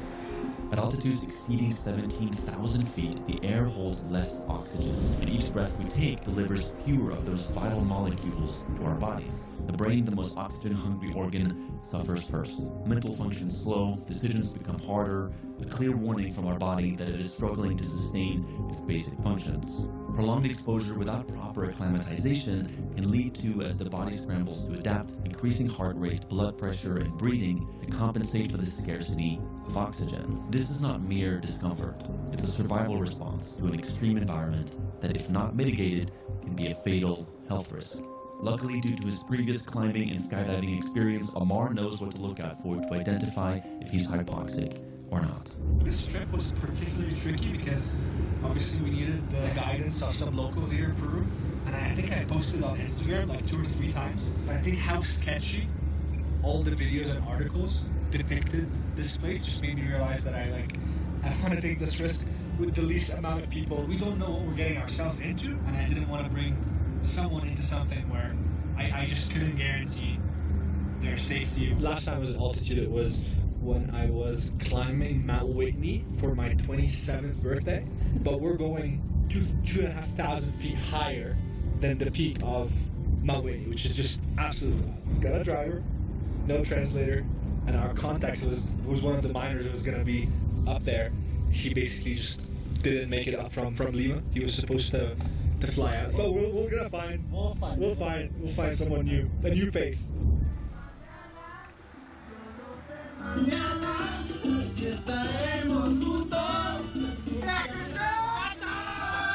Quick lunch break. We're about an hour and a half away from La Rinconada. Hola, ¿cómo está?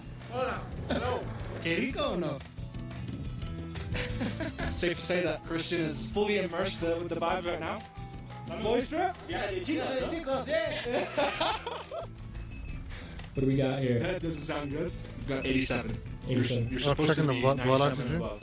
I don't think it's affecting my vitals yet, but that's not how hypoxia works. Christian, that's it. Wow, 92. 92? Hey. No, me. Christian, is this your first time in Canada? Yo? No, sí. No. Oh, you went. Yo, ¿cuántas veces ya fui? Oh, That's good. Okay, go to the part of the city, man. I want to see the city and shit.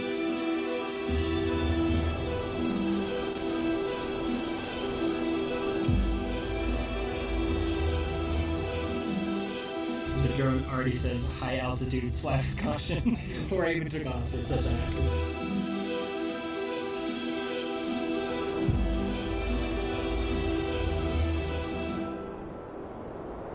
Well, I think I can safely say that this is the first time I haven't felt any jealousy for missing out on a trip before. You see, when we travel and end up in the middle of nowhere, which tends to happen a lot, we really need our phones to navigate, to translate, and to message our producer Melly for help. And for that, we obviously can't rely on the free Wi-Fi from the hotel, which often doesn't work, or use data roaming, which will end up costing us a fortune. Which is why our secret all this time has been using something called Airolo. It is the world's first eSIM card store, which is a digital SIM card solving you all the problems of the high roaming bills and giving you access to a digital SIM card. And right now, they're offering you $3 off your first eSIM card by either scanning this or by using Yes Theory 3 at checkout. An eSIM is a pre-installed SIM card inside your device, which means you don't have to worry about any of the hassle of dealing with a new physical SIM card. Airolo is also extremely easy to use. Just download the app and then you can search immediately for any of the 200 countries or regions available on the app and follow the simple instructions to have your eSIM ready for instant connectivity as soon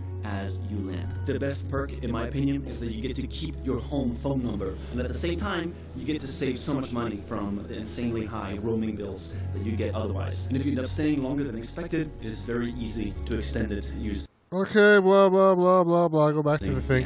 So yeah. Yeah, I'm feeling so nauseous right now. These are my heads for a second. John Driver just told us that we're about to get a first look at the glacier. Wow. Black Friday is back at Canadian Tire. Shop in-store and online and save up to 60% with our lowest prices of the year. But hurry, Black Friday deals wrap up December 8th. Oh, bro, it's a whole 40 seconds.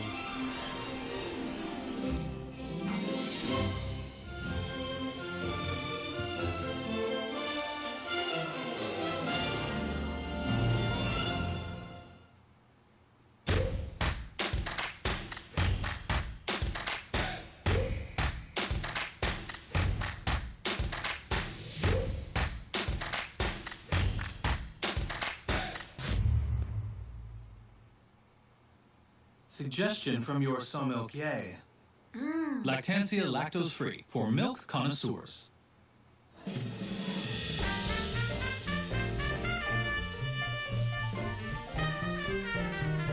Skip. Yes, the city with no laws, finally. Struck by the beauty of the mountains, the harsh reality of the surroundings quickly cut the amazement short. Oh, they're constructing shit over here.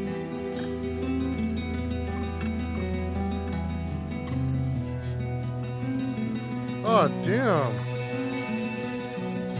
There's garbage everywhere. Yeah, it's a landslide. This just has to be one of the saddest arrivals I've ever had into a place. Like, from just gorgeous views on the way up, and then just this sea of trash everywhere. I mean, that's what happens when 50,000 people settle somewhere they're not supposed to, without the infrastructure necessary for them to be able to live there, and with just illegal mining activity everywhere. Shit, dude. This breaks my heart. Oh, the first miner that we saw actually looking for gold was this woman on the side of the road, and I think women are not allowed into the mines. So some women here just take up the job to pick up the scraps of the miners and look for any gold that they might have missed in it.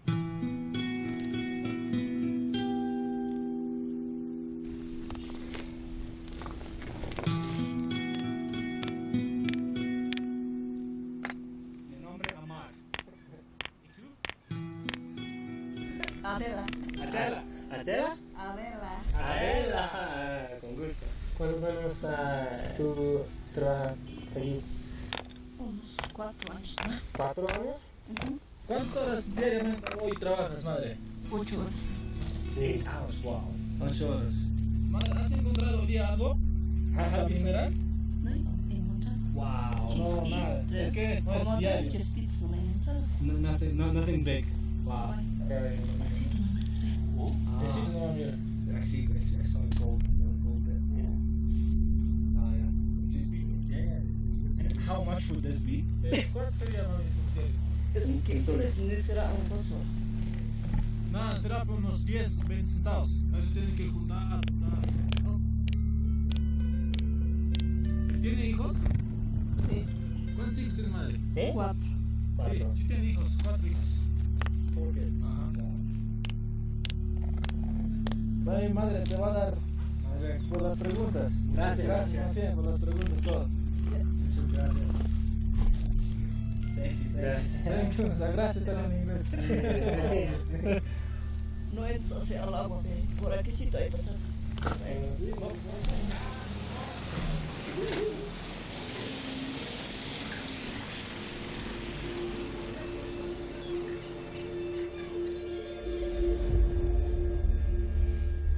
Yeah, first impression for me that it's way bigger than I thought. I mean, I knew that close to 50,000 people live here, but I guess I didn't like picture what that would look like on the side of a mountain.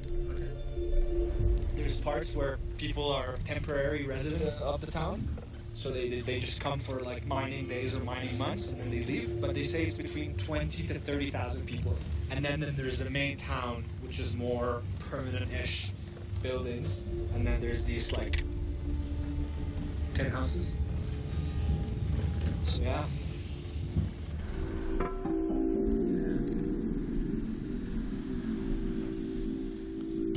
Wow. People are just literally out here just like doing the most to just get gold. La Rinconada is essentially as close to a lawless town as it gets, and they quickly realized that filming here was going to be a challenge. Amar then spotted some friendly-looking miners from a distance, and to his great surprise, one of them spoke English. Here no, it's dangerous. Yeah. Dangerous. The altitude here is 5,200 meters above sea level. Wow. How's your oxygen now? I'm gonna go get the oxygen meter. One second. Yeah, okay. Thank you. Moment of truth. Wait, my finger? Yeah, I just loved his vibe. I went up to him. He was like, "Hi, nice to meet you." Speaks English. Wow. Pretty good. 93. 93? 76. 76? Yeah. Wow. 76 and my heartbeat is 111. When I arrived here in the first day, it's so difficult, less oxygen, and then in 3-4 days. Your body gets used to it. Yeah. How old are you? I'm 27 years old. 27. Yes. You knew that coming up here is dangerous, it's bad for health, all these things, right? Yes. Why did you still make the decision to come here? In Cusco, the protest about the president affected, and then no tourists, nothing, absolutely. In Cusco, for us too, no job. Then So after pandemic, it just became really bad. Yeah, okay. really bad. Yeah. And come here, yes. Yes, a lot. Yes, a little. Respect, man. Respect. Here, it's more. Delinquents. Yeah. Basically, it's like the outcasts of society. I think they just end up gravitating towards a place like this, where you end up with some pretty rough personalities. Thankfully, they are not some of those rough personalities. We're like, just by walking earlier, we could just feel like it wasn't the best vibe. Could we? What's plan for tonight? No plan. If you can be our local tour guide, and we'll be happy to pay you. It would be amazing to just like see it through your eyes, so that we're not just like walking with a camera. We want to be with locals. And your smile is just amazing. So, Yeah, thank you. of course, could we like go for a walk? You tell us, okay, this is where they do this. Where, around this place? Yeah, around here. Yeah, of course. Yeah. But we are going to go tonight to the discotheque. Yeah? Yeah? Is it good? Great, man. Yeah, okay, let's go. All right. Vamos. We'll see you tonight. Let's go. Yeah.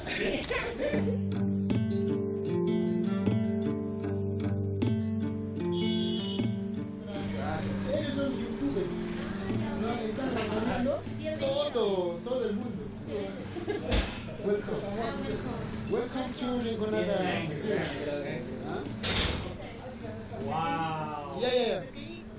And how much would a piece like this? ¿Cuánto está todo eso?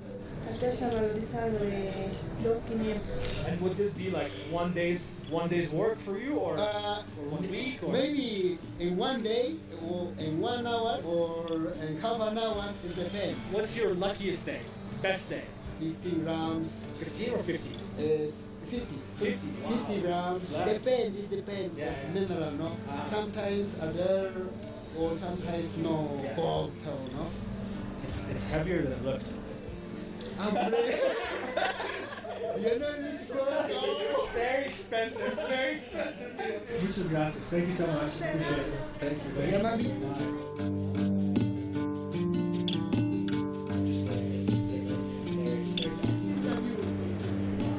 Like everyone that works here, how much gold do you think every day? Maybe 1 kilogram. 1 kilo. Or 2 kilogram. Less than 10 kilograms. Yes. Okay. Tourists, like you guys, Yeah. the people, wow. It's not usual, right? Yes. It's very rare. Yes. Gringo, you know?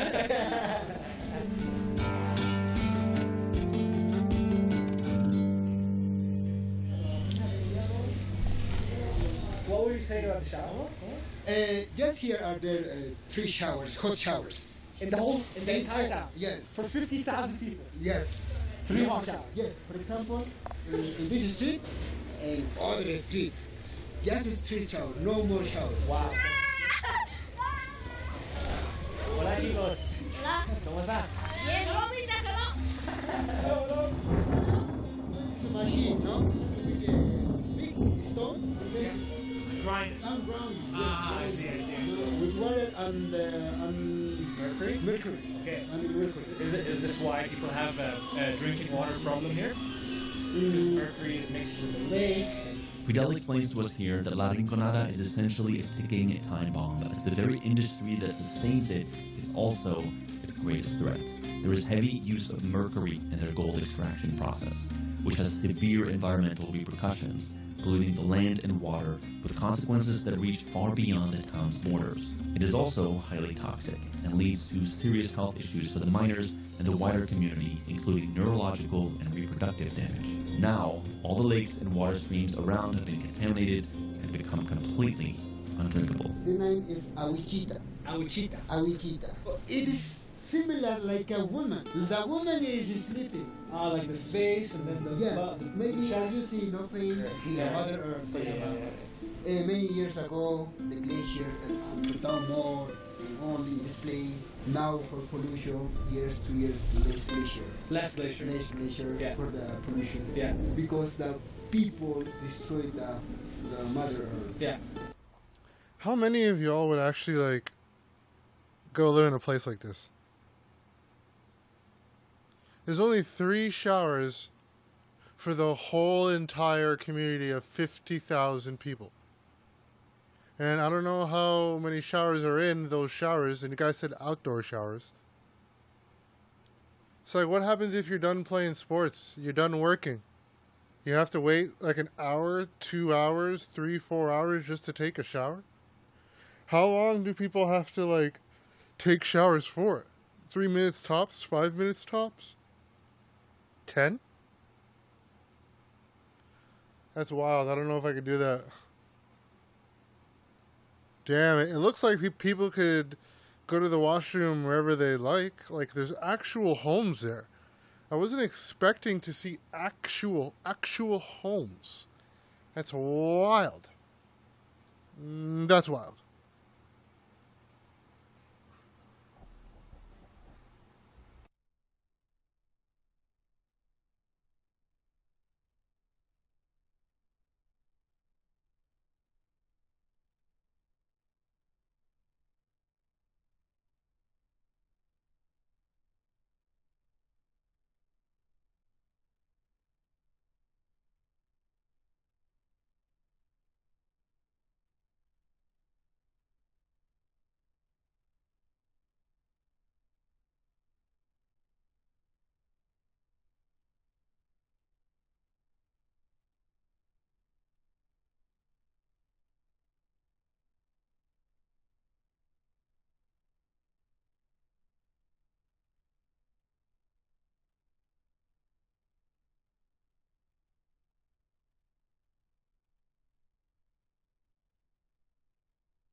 gonna have to cut this stream short a bit.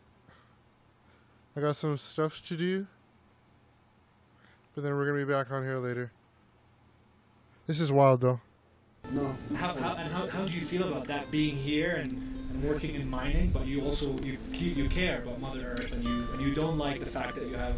I recommended them, my friends, please don't leave trash or don't contaminate things. No, nothing. Yes, we're going to put in the trash. Yeah. No leave, because other people don't respect. No, drinking the plastic, the bottles. This is a problem. No, for me it's not good. Yeah, no.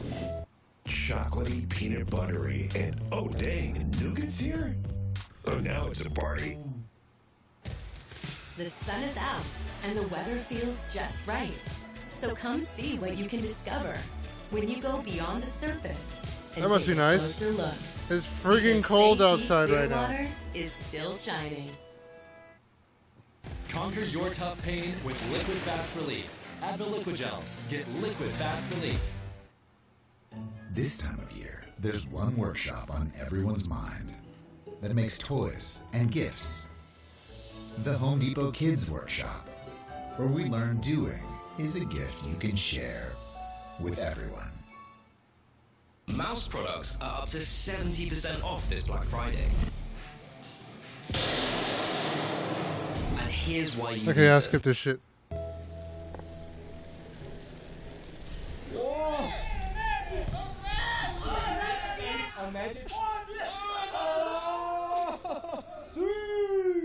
First of all, I can already see it on my face. I'm getting so puffy. I just did that reading and it was 66%. So now we're in danger zone. No. I'm worried about myself too. Yeah. Amar's oxygen levels were dropping to an alarming low. They had to keep a very close look on him to make sure no serious symptoms would arise and be ready to descend quickly if needed. So he's been here for 8 years. What was your first memory arriving here? Accident at the mountain, the rock. The first thing he remembers here is just an accident that happened. How often do you see people die here? Almost every day. Yeah. Almost every day. Almost every day. And Amina, and I hear too in the discotheque to diners, because that little bit is coming, and then it's not good here. Wow. When was the last time he saw someone die? In other streets, people. It's just. Yes. Wow. Okay, so we have to be careful. Once the sun goes down, this camera goes down with it. No, don't worry, because yes, we help you with everything. Yeah? Oh, brother. Brother. So for example, the guy is not. You're a magnet to the good people. You attract good people. Yes. Thank you. Appreciate it.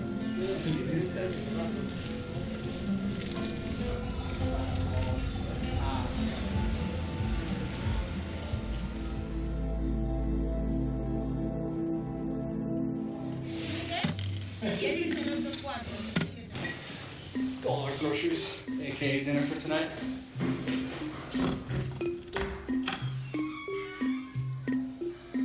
We got a window. What? Corey went They got a outside to film TV? the sound at night, but came back quickly after a sketchy interaction. A guy came and like tried to focus my lens, and typically it's like playful. I'm like, yeah, sure, this is how you focus. And then he's like, how much? And I was like, I'm not gonna say. Like, I don't know, I don't know. And he's like, okay. Snagged my water bottle, just starts running. And I'm like, what? But it was only water, so I was like, it's okay. But that set the tone for me. Right after that, I was like, okay, I don't want to carry my camera around anymore. I don't want to do this. Like, this is too crazy for me.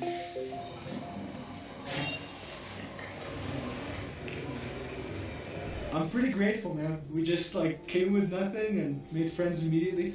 We were given the clearest instructions not to leave with anything valuable from this hotel. So I guess really had quite the footprint when we came. We were more liberal with our camera, like shooting and drone flying than other people who've been here. So our driver, Christian, was just concerned that someone would have like marked us as a target. So he actually gave us pretty sound like security instructions on what to do, how to get out, always be watching for people behind you, but he's saying within half an hour, like this outside is just like gonna completely change. It's just gonna be just drunk people who could stab you at any moment. So we go out for like a quick hangout with no cameras, just like with Fidel and his other friends, to see what nightlife is here. It is a pretty dark reality here with the amount of people who are human trafficked, particularly women. It's estimated that around 2,500 women come up here from neighboring towns for prostitution. Yeah, we're gonna try and like, be with the good vibes, avoid anything that looks sketchy. Human trafficking. Tonight and just be back here, ready for a night out in the most dangerous town in the world.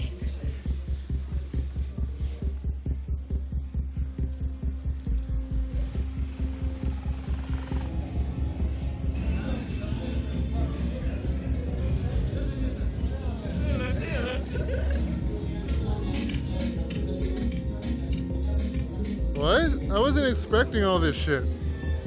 They actually have this shit? How do you have shit like this but you only have 3 showers for 50,000 people? Bro, you're more concerned about partying than you are about fucking showers? Bro, you know, like, it's one thing when people are going through something, you know what I mean? They lose themselves and shit, and then they have to do something, shit to, you know, get back on track. But it's another thing when you deliberately know that there's 50,000 people living in one spot and you only create 3 sections for showers. That's wild. That's wild, bro. Wow, too wild. It's too wild. Yeah.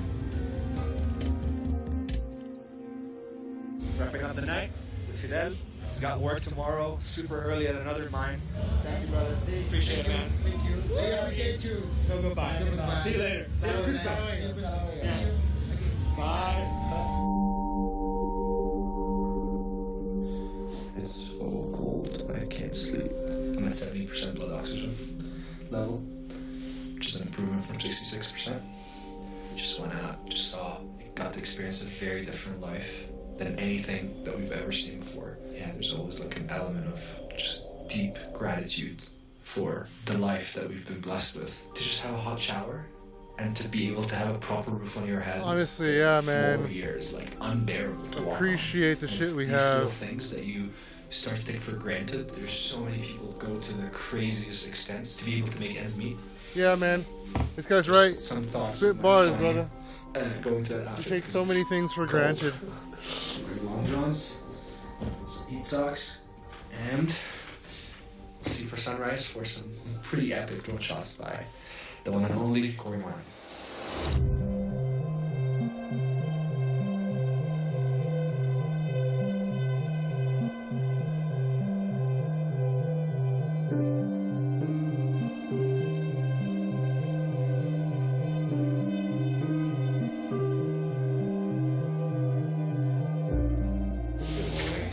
It's 5:30. Not much sleep.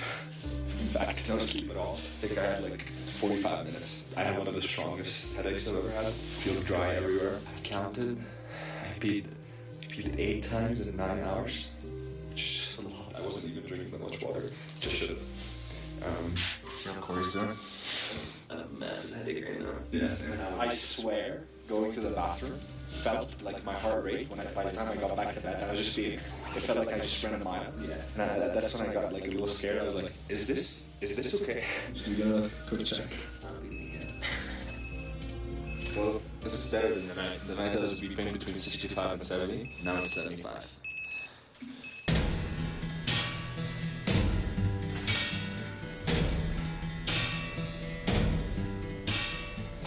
Came out to just capture some of what's happening in the morning.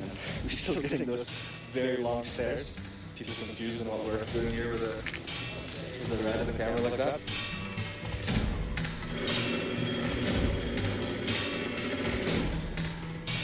I was reflecting on like how I'm feeling and just this very intense experience that we went through, and it's like torn between like just such extremes, like waking up at the bottom of a glacier, seeing the most beautiful view, but being up during the night and hearing what was going on in the town, and hearing gunshots, and hearing people scream, and hearing people drunk, breaking bottles. It's this weird paradox between like being in one of the most beautiful places that you can be on our planet, but also seeing the worst of what human beings can do to our planet.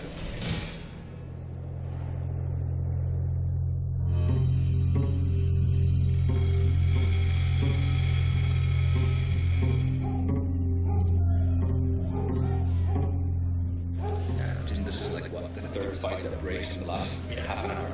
Hostility. Yeah. Maybe that's our sign. Get out of here. You met the nicest guy in town. Now get the f*** out.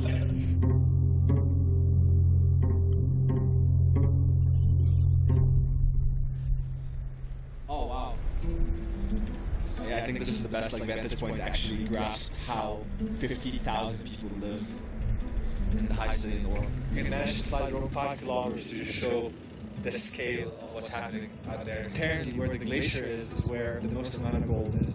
So they are very keen to just get through it. It's really dangerous because there's tunnels that are inside of the mountain underneath the glacier. There's nobody caring about the structural integrity of anything. So it almost feels like a ticking time bomb that the mine has been operating since the 70s and hundreds of thousands of people have come through to do this, and it's just layers upon layers upon layers, no proper inspection. Pray that people stay safe and that the government does something about it before it becomes this catastrophic, news headline of thousands of miners just dying because one of the shafts collapsed. My intention as we leave this is just like be reminded, like we're talking about how excited it's going to be to take a hot shower when we get there, to be able to like have a seat for the toilet, like all these little things that we kind of dismiss in our daily life and we don't really think deeply about.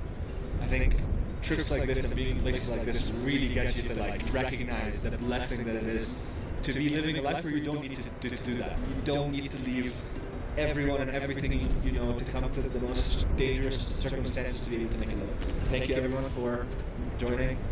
Thank you Corey for being the wizard behind the drone. That was we'll sick. See you next week. We haven't said that in a very long time. That was sick. I wouldn't do that, though. I wouldn't do that. Fuck that shit. I wouldn't do that, bro. Fuck that shit. But yeah, there are some things that I have to that I have to do. I hope everybody has a good day. I'll be back on stream a little later. And yeah, I'll link y'all. I'll link y'all so that y'all know when I'm live. I'm sorry that I didn't really play games. Yeah, something came up and I really had to get going. Okay, peace out. Later.